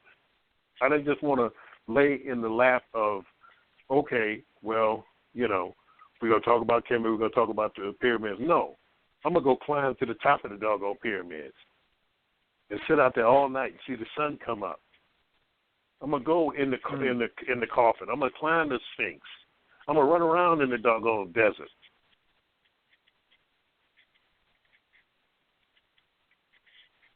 Yeah, the Vatican, you know, where they say this happened in the Vatican, that happened in the Vatican, the Sistine Chapel scene and all that kind of stuff. No, I didn't say, I don't want to go to Europe. That's the white people's place, and ain't nothing there. Africa is beautiful. Yeah, shoot, the rolling hills of Scotland and all that kind of stuff is beautiful land. The world is land, and it's all beautiful. I mean, of course, there's some crazy places, that's out of town. But what I'm saying is that it's a big world out here, and it's still a mystery. There are places on earth people ain't been, that no step has stepped on. There's still strange, mysterious things in this world. But we're caught up in whether Donald Trump's going to get his wall, whether the Democrats are going to fight the Republicans tooth and nail for this wall. That's all distraction. And no president ever made no difference. See, I can only speak from my experience. And no president that's ever been made no difference on my life. I'm still going to do what I got to do. I'm still going to go where I want to go. And when they say I can't go, I'm still going to go or find a way to go, because that's what my training's brought about. So I'm not worried about distractions. Last time we was on here, 2 times before this. What is this? Episode 5? Yes, sir. Is this episode 5? Okay. And episode Yes, 2, sir. what were they talking about? R. Kelly. Now everybody done forgot R. Kelly. The next thing is getting ready to come up because the spring equinox is coming up. So they're going to have something else for you to distract you. You know.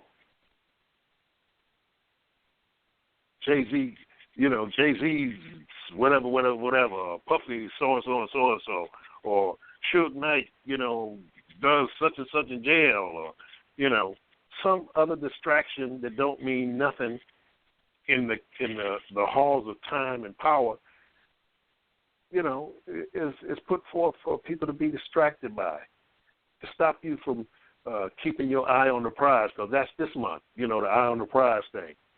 Get drugged through the street, get hit with water hoses, talk about Martin Luther King, Malcolm X, W.E.B. Du Bois, Marcus Garvey, run that February program because it's an algorithm, it's a program, it's a level of a distraction, Is Dr. So-and-so, what do he do with the money? Is he going to make the school?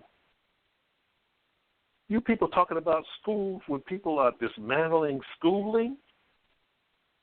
When they talking about, when they're having conferences, they got the doggone IBM quantum computer, the IBM quantum computer conference going on, and they talking about downloading years of schooling into people's heads and consciousness and stuff like that, and you still talking about the 150-year-old model of German schooling. Get an A or a B, sit down and sing row, row, row your boat. You people need to quit. Schooling is dead. It was dead 100 years ago when they brought it out. You don't need to go to your kids don't need to go to school. You got a doggone phone that's got everything on earth in it. So, and you're talking about sitting 12 hours in the doggone school because your mama said, because this month, the program that we run is that they wouldn't let us read. So now that we can read, you need an education. And you got to have that education. You got a computer at the doggone house. What education you need? If you want to learn how to swim, you're going to take a swimming class. You got a lot of free stuff going on at the library and all that kind of stuff. But you're talking about, what's his name, the psychiatrist, whatever, that boy. Who walked around and got all that money to have a school, huh? Oh, Dr. Umar Johnson. Umar Johnson, yeah, him. Talking about building a school, a school, a factory, where the most important thing in school was floor wax, gas, toilet paper, teacher pension funds. All of those different type of things. Get out of the 19th century. He said it's your fault too, brother Baba Kilindi, because you wouldn't help him raise a whole $1 million. He said you black folks only help him raise $500,000, and that's not enough because the black boys have to go only to a black school taught by black men. Well, that's the only way we win. Well, he didn't get the other $500,000 because he didn't admit that he's a doggone man. He ain't married to nobody. Huh? The stripper wasn't married to nobody. He's walking around talking about he's celibate. So what the heck? The girl was, the girl was. Why would you say no? I ain't having sex. I'm celibate and stuff like that. And you rolling with this girl? Don't make no sense. That's why you didn't get the other $500,000. And then you're gonna argue with everybody. But if you're out here, you have to be accountable to the people. If you're taking the people's money, tell them what you're doing. So you need to come sit down. I don't know. That's why. Down. What's that? I said he need to sit down and take him about 7 grams and relax a little bit. See what's out here. Yeah, Go back well, since he ain't real confident. I ain't real confident in that. Ooh. People who are narcissistic have a real hard time because they can't let go enough and trust the process enough to be able to let go so that they can get some information and things like that. They fight it and end up having difficulties, and nothing wrong with having difficulties. Difficulties are part of that. That's how you grow. That's how you strengthen yourself. That's how you gain your power, by encountering things that you conquer. And look back, it's like Amos Tutuola's work, The Witch from Remote Town, where he had his first mind, his second mind, his remembrance, and all of the different levels of his consciousness, where he could go back and reflect in his memory and said, I was a great hunter. I conquered the beasts of the forest. Now this wild man comes and encounters me in the bush. I think back to those times and see that I'm powerful, that I have courage, so I can fight this wild man who has encountered me in the bush. A great book, The Witch of Remote Town. Amos Tutuola at the end goes into, the whole Greek God thing being Jehovah or something, but the book itself is classic African epic. The Witch of Remote Town? The Witch of Remote Town, yes. Just like My Life in the Bush of Ghosts and The Palm Wine Drinker. When they were looking for movies, but see the My Life in the Bush of Ghosts, Disney's had that for 25 years and won't put it out.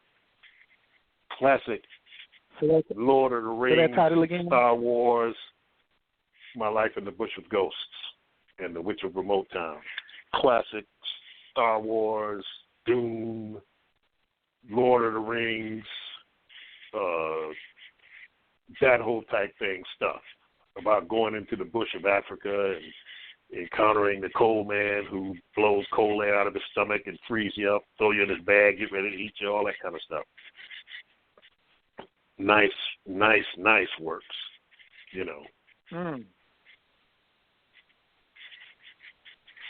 But the thing is that the reason why is to be able to have legitimate spiritual experiences, not talking about it, not, I vibe up and I feel this and all that kind of stuff. No. It's the same thing that I said about crystal technology. Crystals are room temperature quantum computers. They are particle accelerators. They are hooked to consciousness and encoded for the entheogen, because that's what we utilized in the olden days, crystal technology. They've usurped it and brought it into the Superman universe. They did that with Chris Reeves. The crystal technology of which he went and put the crystal in the machine in the Fortress of Solitude up in the frozen north when he was there, and he put the crystal in the machine, and his father steps out and says, "You are my only begotten son that I have given to the earth. You travel through the 28 different galaxies to learn all the different things that I'm going to now reinforce in your mind, because they're there embedded in your knowledge base." And when in Superman 2, when the three ruffians came, General Zod, the big stupid guy, and the girl, which is Jay Ballou, Joe Ballou, and Jay Ballum of the Masons, the ones that caught the master builder Hiram Abyss and hit him in the head with a set maul and buried him in the rubbish heap, where a sprig of acacia came out, and the end of the apprentice tried to raise the master from the rubbish heap with the end of the apprentice grip, and the skin cleave from the bone. And what it's saying is, if the skin cleave from the bone of a sprig of acacia, that's the acacia bark. That's DMT. That's how DMT is encoded in the masonry. Man, the fellowship craft tried to raise them with the second degrees and the skin cleaved from the bone. But then the master mason went and grabbed him with the lion's paw and raised him from a dead level to an upright on the perpendicular. And he became again a living soul, a new man. So the three ruffians and Superman, he gave up his power.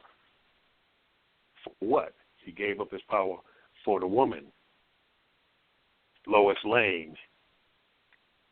And then when he went and got beat up in the doggone restaurant, he said, I got to go back.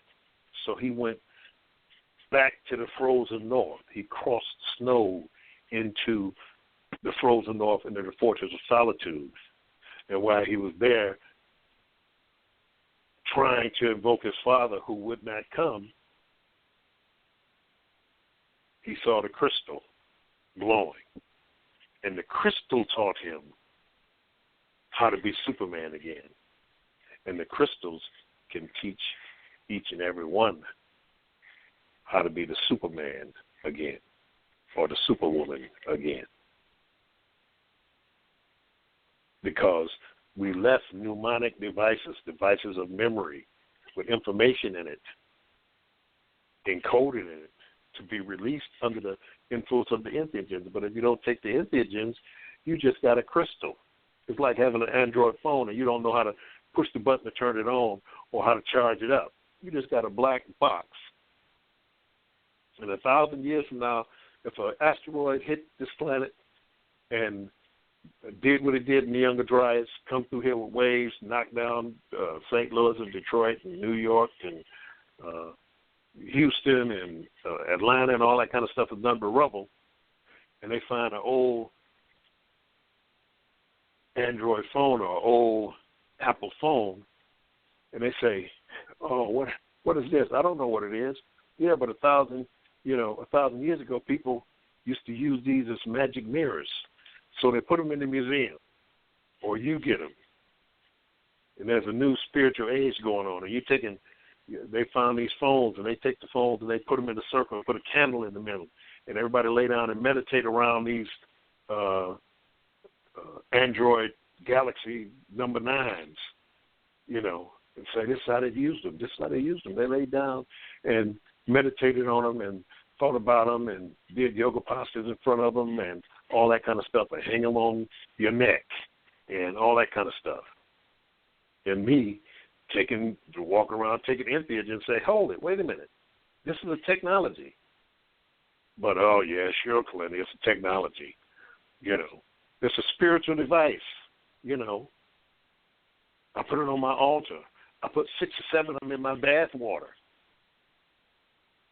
with some rose petals. And it makes me feel like the goddess. I'm like, look, this is a telephone that connects to the internet. You got to push this button. You see this button on the side? Oh, I never noticed that before. Well, you stick this wire in it, and you charge it up, push the button, ding, ding, ding, ding, Look, it's got I Love Lucy in it. It's got Miles Davis. Hey, what else it's got? It's got the whole encyclopedia in it. So I'm taking that phone and putting it out here and saying to my brothers and sisters, look, you got to push the button. But you got half the population talking about, oh, crystals is pseudoscience. I don't want nothing to do with no crystals, because that's pseudoscience. I'm a scientist. I only believe in materialism, what I can see, feel, and things like that. But I'm saying, all you got to do is push the button. I'm not pushing the button because I don't even deal with crystals. Then you got the other folks, they woo around the crystals. crystals are a spiritual so and so and so. Yes, they're spiritual so and so and so, but you still got to push the button. You still got to type in the password. If you don't have internet no more, because the internet been gone for 1,000 years, you still have the memory in the phone. So the person who had the phone, he downloaded, Lord of the Rings and The Matrix and, High Noon with, that old actor, whatever his name is, John Wayne or somebody like that in there. So it's got movies in it. It's got information in it. All that. That's all I'm saying. Just push the button. Just take the dose. Just get you some mushrooms and take the dose. It's only going to take you one evening to get a glimpse of what I'm talking about. Mushrooms are not addicting. They're actually anti-addicting. I'm sitting here myself now thinking about taking some mushrooms Saturday. But I thought about it last Saturday and I didn't do it. So it's anti-addicting. It ain't something you want to do. It's something you have to do. You can't kill yourself with it. You can't kill yourself. Next to impossible to kill yourself with it. You can't eat enough to kill yourself with it. Physically, it's the safest. It's safer than Reese's Pieces in the Kit Kat bar. Safer than a cup of coffee.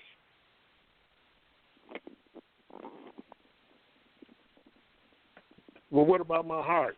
And shit, you're drinking 7 cups of coffee a day with 16 sugars in it.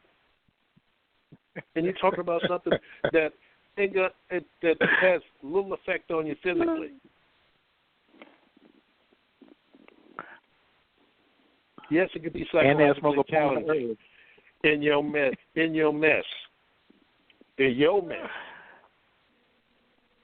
the beginning, it will bring up things you don't want to face, so that you face them and get over them, get past them.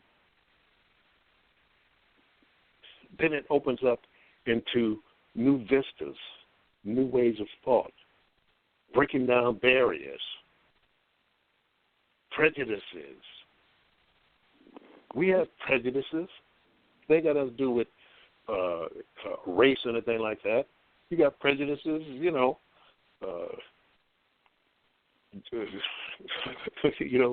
like this football team instead of that football team. Show you where I'm at. I didn't even know there was no doggone football game last weekend. Say, what do you think about that game? I was like, what game? The game. What game? Was something happening last weekend? Something happening today? What happened? Because I'm too busy dealing with adult stuff. I stopped playing games when I was a kid.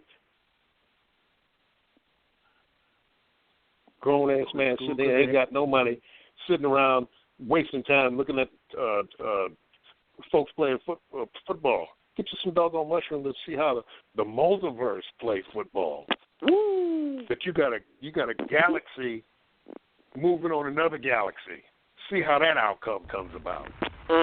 Because maybe not right now, but ultimately, in your moving through the multiverse, you got to deal with that. You got to account it. Get in the big game.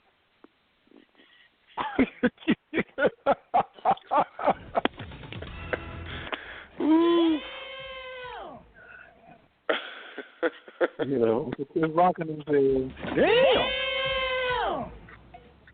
Right. When you're great people and you're great, you don't need to keep saying you're great every February. We know we're great.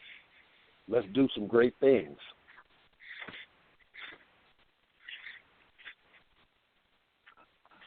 Well, you see why nobody call me for Black History Month no more to speak. No. I'm tired of I'm tired of we built the pyramids. Yeah, okay, I know we built them. I know we was great. The Asante, and others, the Zulu, the Indibele, the Dogon. The great Asante people. Okay, well, why were they great? What was the reason why they were great? Because Asante, or the Asante folk, are those who came together for war because they were being oppressed. And so they came together in a confederation for war. And everything in their society is based upon being ready for war. But they lost that.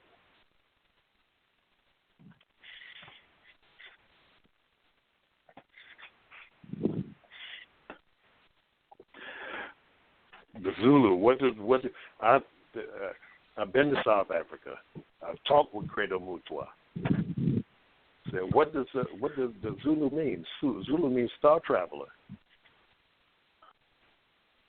People don't know that the Zulu has 300 different hallucinogenic compounds. 300 different, including mushrooms, including war mushrooms that they used against the British. Internal strife, internal conflict is what feed us and everybody else all over the world.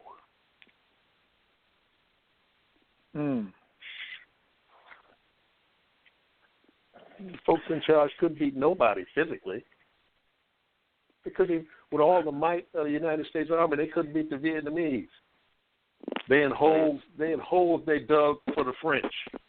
Every time they chased them around that little bit of island, little bit of land mass, twice the size of Manhattan, they can't find them because they go down in the hole.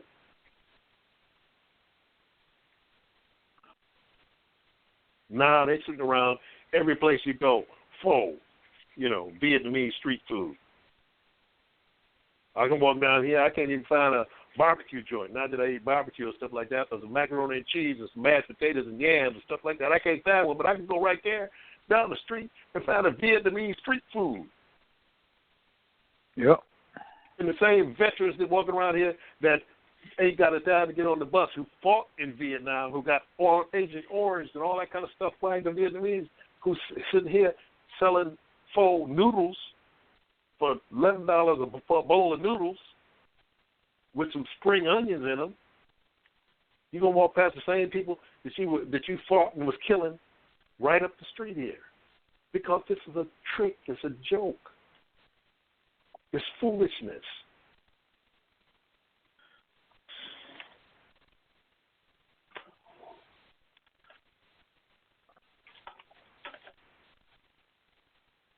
So I got a call. I got artificial intelligence. Okay, let's take some calls. No, go ahead and finish that thought. Go ahead. I got two callers though. I'll just let you finish that thought. Go ahead. I forgot what it was, but you said the Metu is a tech. Artificial technology is artificial intelligence. Yes, it's a computer algorithm. That's what MetaNet is. And to be able to access that in real time is about taking a dose. Let's get some calls. All right. First caller from the 336-416. Mic is wide open. Brother Amsu, how you feeling today, brother? Feeling great. Feeling great. All right. How the brothers doing this evening? Baba Kilindi, everybody. Well. All right. Yeah. It's tonight reminds me of putting cayenne pepper on top of jalapeno peppers and feeding somebody with a slingshot. But the thing is, you mentioned Baba Kilindi in regards to the machines, the robots integrating and interfacing with human beings. Is that the obvious way that it's going, or is there a neutralizing factor for us, that we could take in regards to the entheogens, or what's the line of defense, if there is any, from your perspective? on because I've seen I've seen some of the some things on on YouTube or on television in regards to people marrying robots or things like that. So just want to get your that's going to be. I mean, that's going to be the thing. Just don't marry a robot.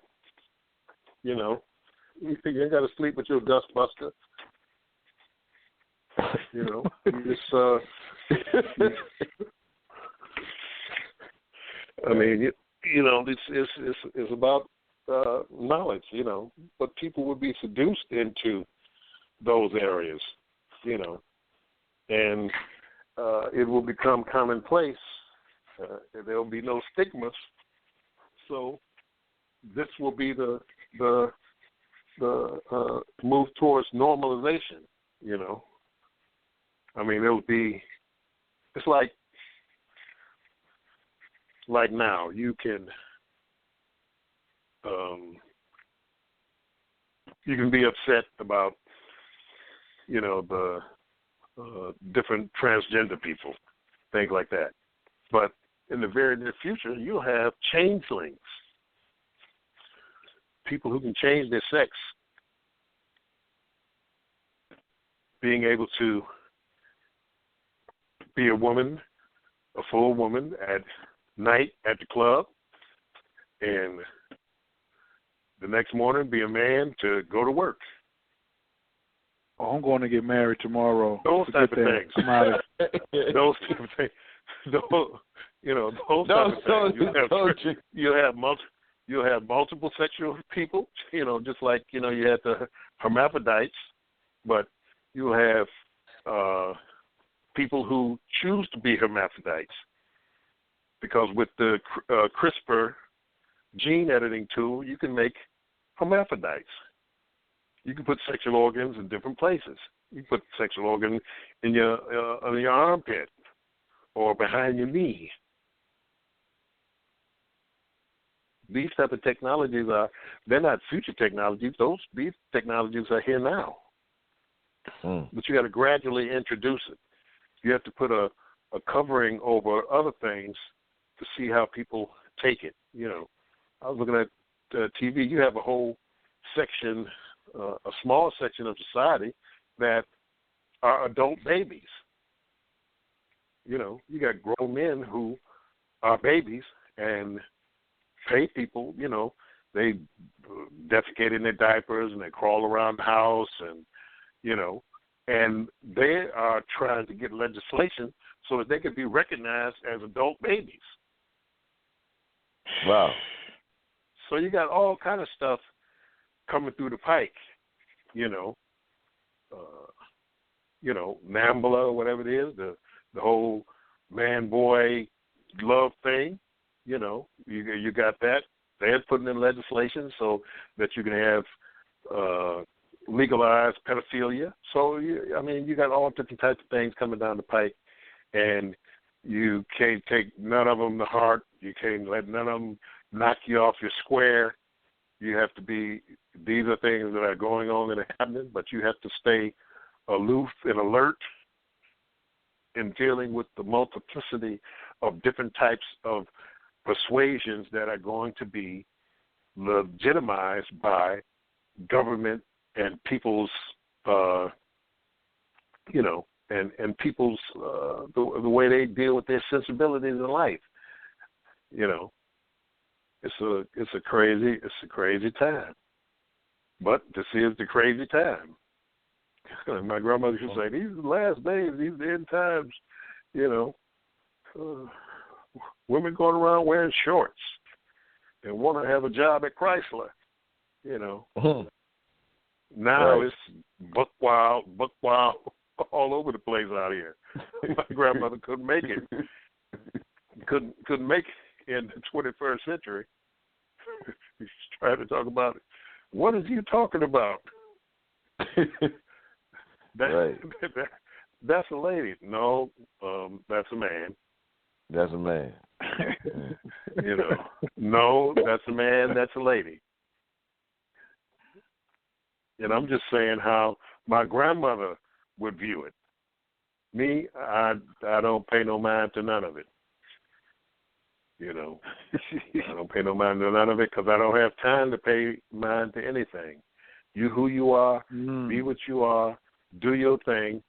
This is the time to do it. You could be a loaf of bread, you could be a quarter, you could be a side of flapjacks. I don't care what you are. It ain't got nothing to do with me. I got to keep it moving in the realms of which I have to deal with my existence. I don't have time for all the nonsense. You do you.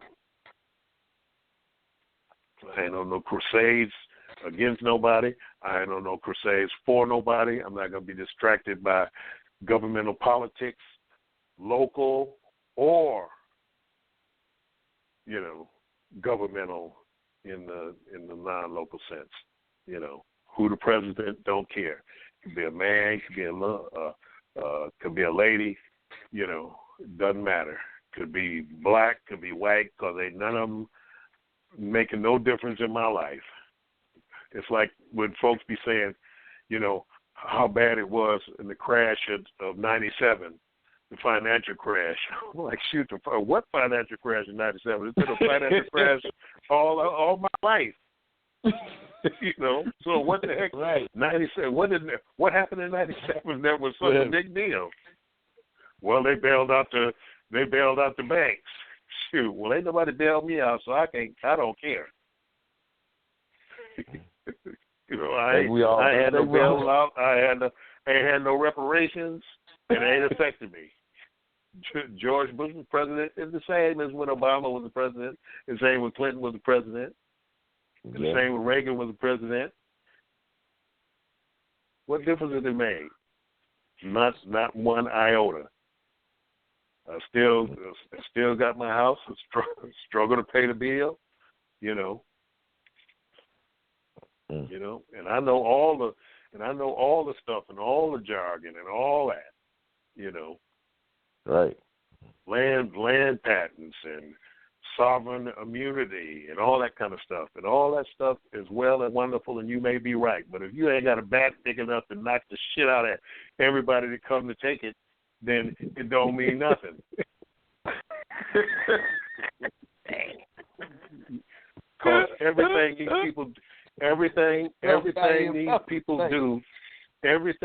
people do, and every time the police come, they got death and the might and money and power of the United States government behind it. And you can wave your paper down there at the court all you want when the judge, who has no power, that can be defrocked, he don't have no oath and all that kind of stuff, said, bailiff, remand this man to the back room and take him down to the county. Waving your paper don't mean nothing. The treaty between the King of Morocco and George Washington don't mean no more than John Hancock signing the Constitution and Thomas Jefferson penning the Declaration of Independence. Don't mean nothing. It's paper. Power has something to do with it. The one with the biggest and the most backup. It ain't the one police. That's why they outlawed at the Council of Toledo.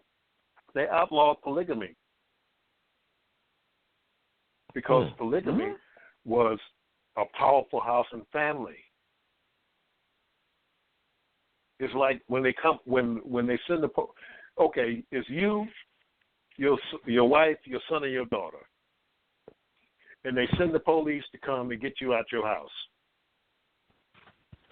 Now, all they got to do is send a car, and if you're crazy, they'll send two or the SWAT team. But a man with 20 wives, 122 sons, with 80 daughters, when he put out the call, hey, they're coming in here to take me out of here, and he called his 122 sons, and the 122 sons are in their 40s, in their 50s, and they got 11 wives with 45 sons, 50 sons. You're talking about what? The king is going to send the king is going to send the sheriff and 50 soldiers to do what? To get 700 people off the land who are all family and tied to the father. That's why they outlawed polygamy, because polygamy was not only a business that was self-sufficient, it was too many people connected to one another. They had to divide people into smaller units so that they are manageable by the policing forces, the sheriff's forces. And you can't do that with 10 families because you're then dealing with a logistical nightmare. See, during World War II, when they put the Jews in them, when they was taking them and putting them in them concentration camps and on the train and stuff like that, first thing they did was disarm them, with the same type of legislation that they have now. You can't have no pistol. You got to have a license. You got to register it. That's what Hitler and them did. They went and got the gun registration thing and went and took everybody's guns. So then, when they came to an apartment building in Krakow or wherever the heck they was going, they sent their 5 soldiers with machine guns and go in there and make everybody come downstairs and stand in line. Then put you on the side of town, lock you behind the fence. And you got a building with 500 people in the building, and 5 soldiers bring everybody out of the building. But if you got 500 people in there and they're armed, then you can't just send 5 people. You got to send at least 500 people. And if you got 200 buildings with 500 people in it, then you're talking about sending a mass amount of people to get people just to come out the doggone side. And you can't do that and fight a war with everybody else on Earth, on 4 continents. You're fighting in Africa, and you're fighting in Europe, and you're fighting in different places around the doggone world, and still having to fight the people in the doggone houses. Farrakhan told him in 1978, he said, if the United States government wanted to fight black people could win. Because you ain't got the biggest army in the world, ain't got but 1 million soldiers, and a lot of that is in cooking, logistics, engineering, all that kind of stuff. How the heck are you going to fight St. Louis, Atlanta, New York City, Philadelphia, L.A. at the same time with an army of only 1 million people? And half of them don't fight. 3/4 of them don't fight. You can't do it. Right. And still police everybody else around the world. Got bases in Japan, got bases in Germany, got bases in Switzerland, got bases in Turkey, got all this kind of stuff. And soldiers are in all their places, guarding United States interests. Every country in the world got a United States embassy. You got soldiers, you got Marines there at the embassies. So you're talking about 100,000 soldiers fighting and policing, 80 million people. So what does this have to do with Metu Neter? Metu Neter gives us access to hyperdimensional knowledge, extra-dimensional knowledge, ultra-dimensional knowledge, extraterrestrial dimensional knowledge.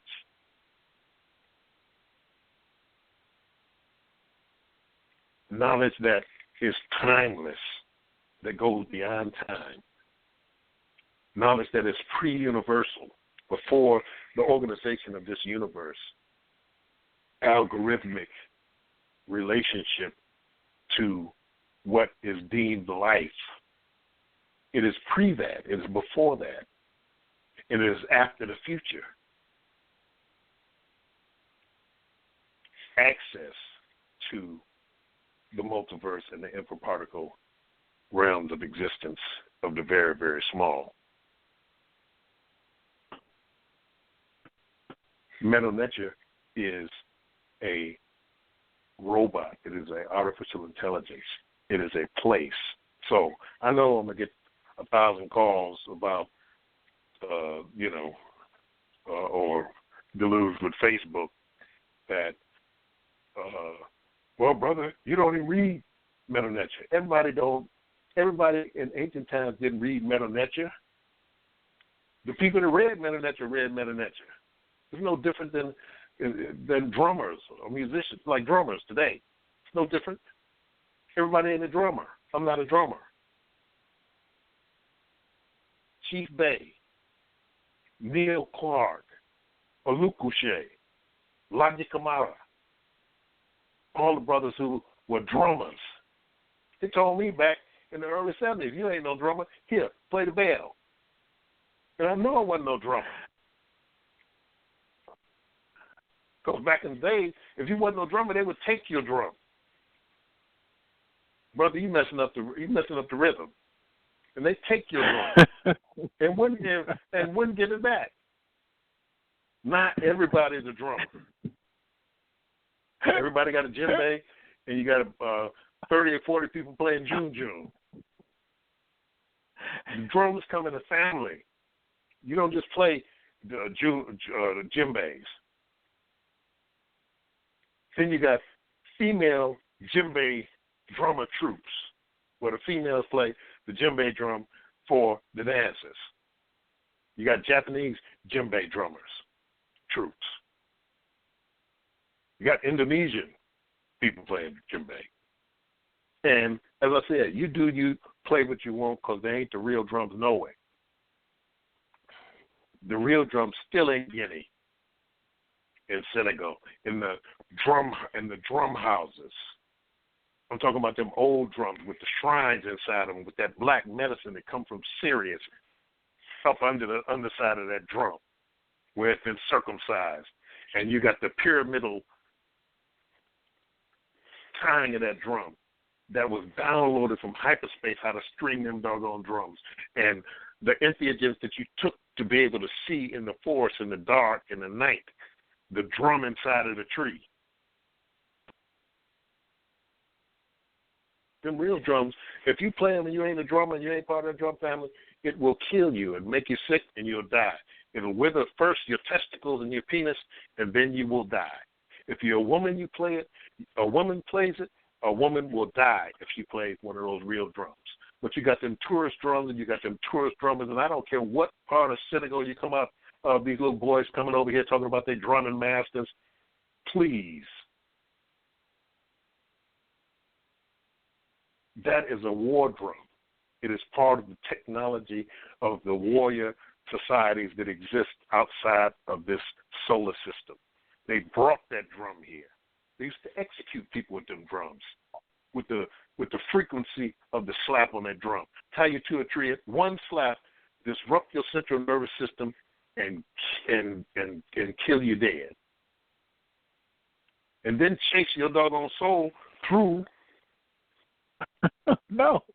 half the universe past that. But people got the drum, one of our sacred drums, that are being disrespected by everybody saying they're master drummer, everybody playing the drum. No, you don't play them drums, and you don't play with them drums. And it is not a woman's drum. I say it because I ain't scared of women. Women should not be playing that drum. Sitting with that drum between their legs, or standing with the drum between their legs, because it destroys the womb, because it's a man's drum.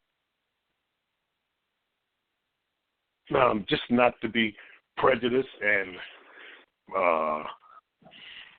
bashing women.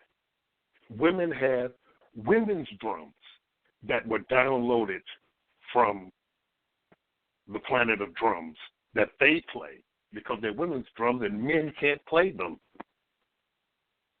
Man plays that woman's drum, he'll die, because they're for women. It's okay if men have things and women have things.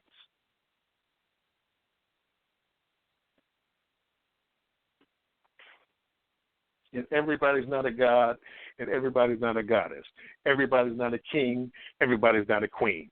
What happened to the shopkeepers, the farmers, the artisans, the musicians, the blacksmiths, the healers, the medicine people? Everybody want to be a healer now.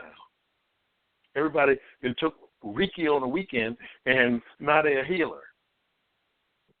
A weekend course, you're a master Reiki practitioner. Damn! And the Reiki, the doggone man Usei Sensei, who dealt with and put together the doggone Reiki thing in 21 days above Koriyama Mountain, just so happens that that's where all the mushrooms at. Where the Tengu Taki, the Tengu, the mountain goblins, the healer and warrior who have birds' heads, human bodies, and wings, who descend inside of the mushroom into your consciousness. And that's where they got ninjutsu from, and the samurai sword, and aikido, or akijitsu, and all that kind of stuff from, and Reiki up on that mountain. Just so happens he's up on that mountain. Just so happens the mushrooms up on that mountain.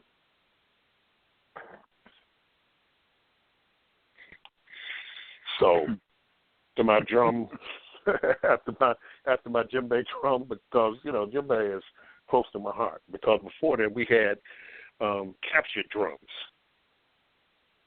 Then they liberated the drums.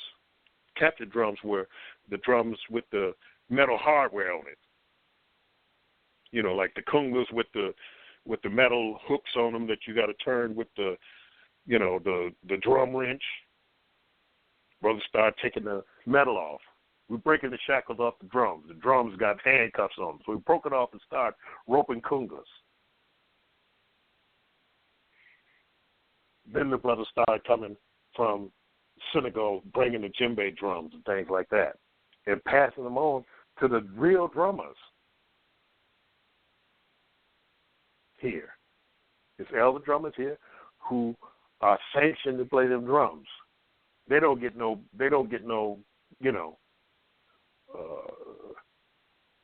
accolades or work and things like that. They get work sparingly and here and far and in between and stuff like that.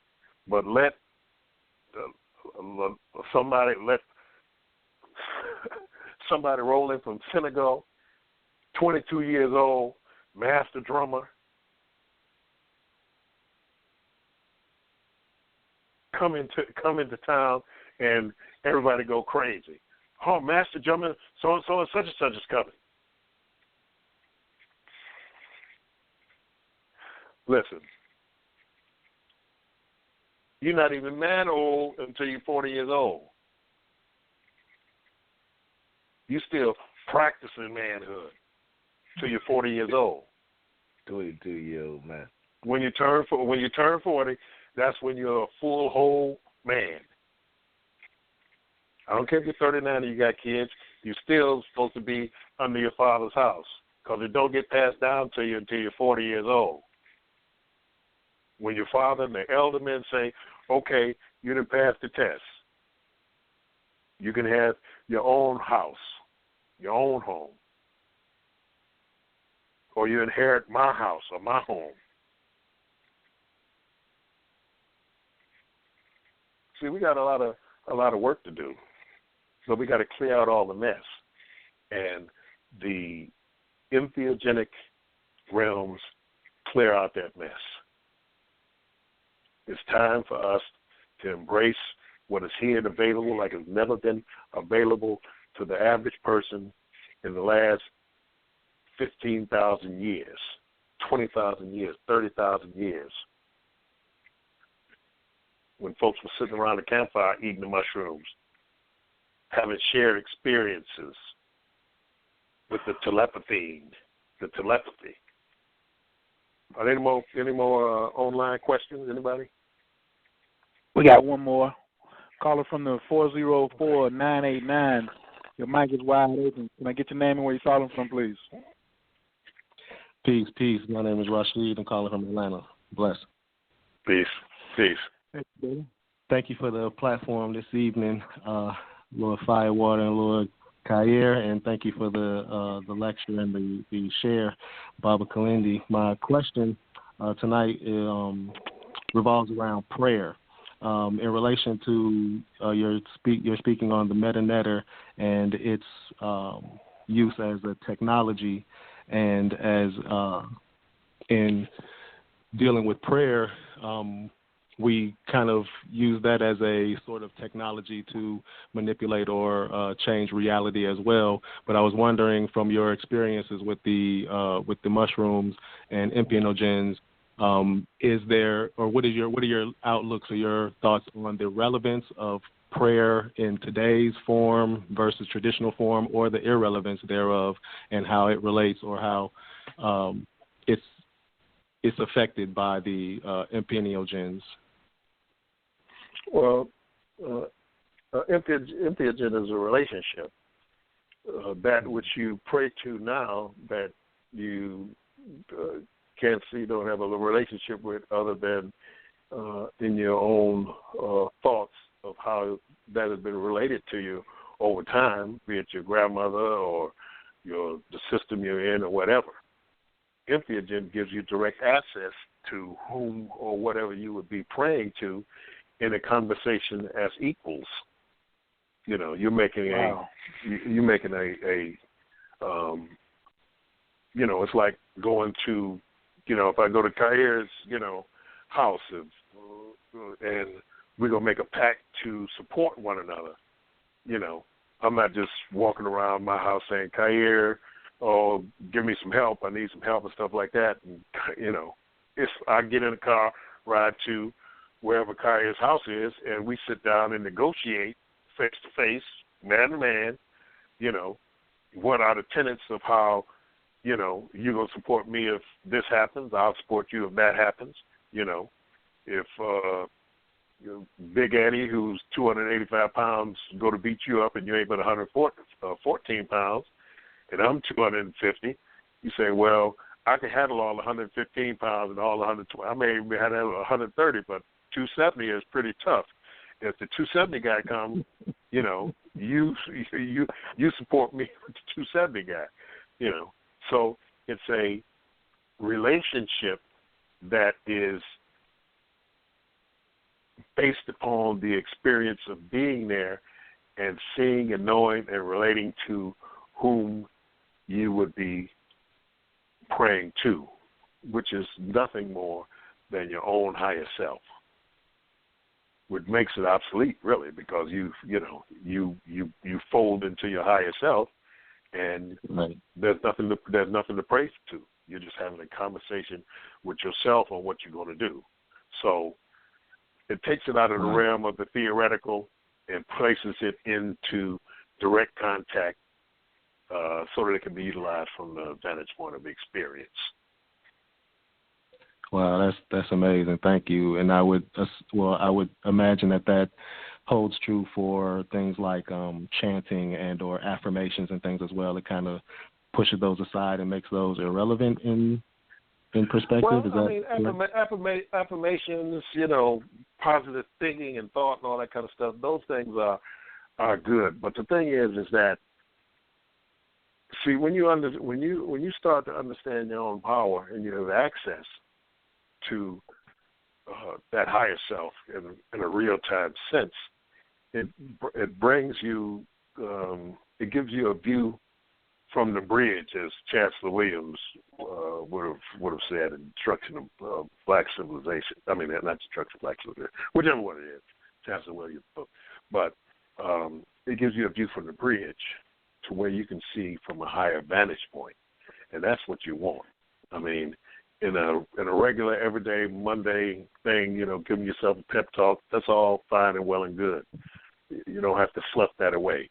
But understand that there's a higher level of relationship to the things that you want to have access to. It's like praying to Jehovah or Jesus, or taking your dose and go to Jesus' house or Jehovah's house and have a conversation with him. And then find out that, you know, they ain't what the folks told you they was. You know. Give thanks. Yeah, that's awesome. Thank you. I appreciate Thank you for calling. Thank you. Thank you for calling. Appreciate it. Whew, who gonna be blowing your phone up is these Christians out here, Barbara. But I ain't saying nothing. I got one more caller from the 513-720. Your mic is wide open. Can I get your name and where you're calling from, please? Greetings, good brothers. This is Chris Enlighten from Cincinnati, Ohio. Peace. Hey, peace. I'm sitting here with my wife, both our heads busted wide open. We just sitting here just excited. We can listen to you talk all week nonstop. And I do have one question. One of my questions is I'm trying to tap into my wealth. Is there any, dose that I can tap into, the reservoir of wealth out there that's out in the ether that could potentially help me now? That's what I'm looking. That's the real reason. I really want to know all the mysteries and everything. That's great, and I love that. I'm about that, but I'm trying to tap into wealth. Is there any dose I could take that would send me to my wealth reserves or anything like that? Well, that's a funny one because I taken a dose and I got the Mega Millions number straight, and it was just so absurd that I would even be worried about money that I didn't even play it, and it came out. So there is that relationship. And I hated myself afterwards though. But it's like, oh man, I didn't miss the number. But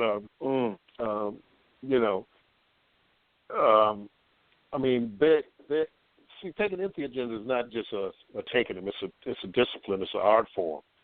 And if you take the doses and put the discipline into it, you can tap into that and bring prosperity and wealth and things like that. But see, the way entheogens work, it will make it as you coming in asking us about wealth, and you have wealth. Say you sitting there with your wife.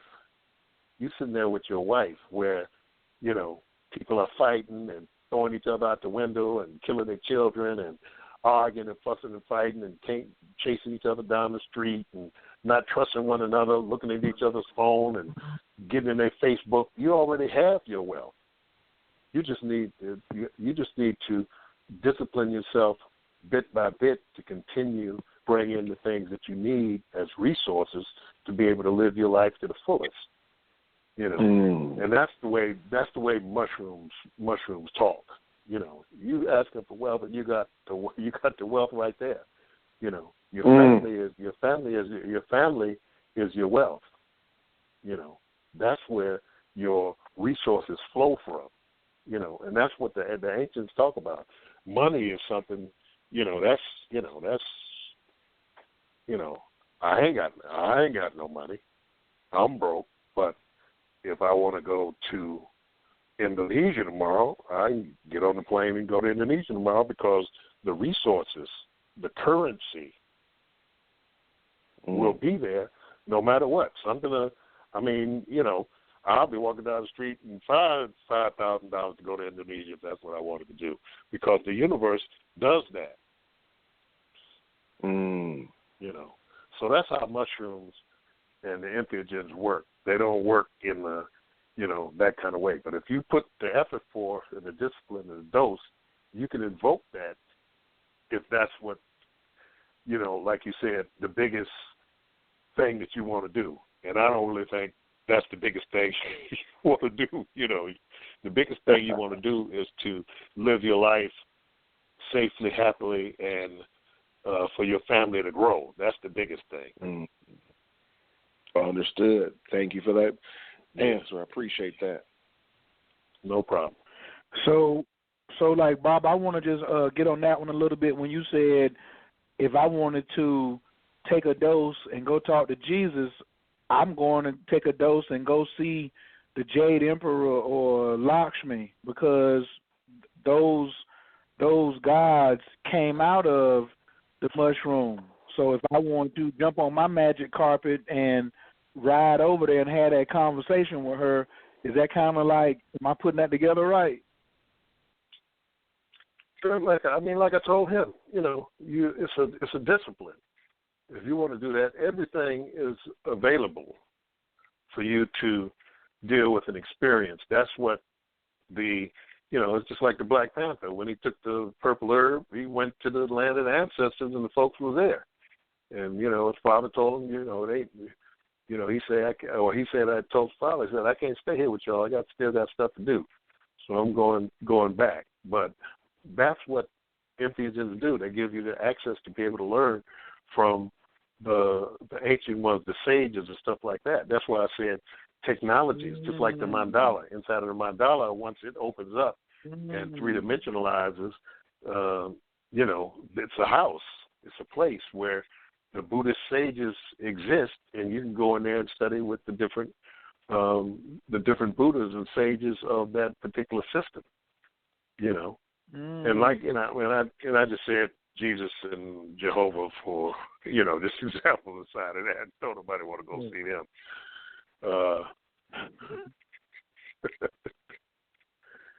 Yeah. Who is that? No, but I get what you're saying because it worked for Steve Jobs. Steve Jobs went over there and told everybody who worked for him, we're going over here and come back with some technology. And right now, you talked extensively about how Silicon Valley has that subculture of psycho techies. You can call them tech techies. They all own the entheogens and paying big money to your boy. What's the boy name? Wrote the 4-Hour Work Week.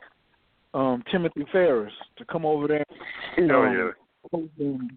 And stuff like that. So I see exactly, like you said, go over there, ask them what's the technology because that's what people pay for. That's where your wealth is coming from. My translation is when you solve a problem, you come over here and solve a problem, wealth is hunt you down. Yeah. Well, even the 4-hour work week is too long. But yeah, they're microdosing in Silicon Valley, and utilize the entheogens to step outside of the box and to be able to break new rules in technology and things like that. Break the rules of technology to be able to go beyond what they thought and figured that they were stuck in. So if you got a problem and you can't get past it, you start microdosing, and that'll give you the ability to be able to look at it from a different vantage point and conquer your problem. Come up with the new technology, the new phase of a particular tool and things like that.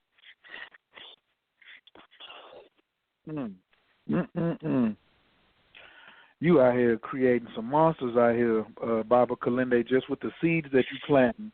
I just want to say, I think I speak on behalf of everybody.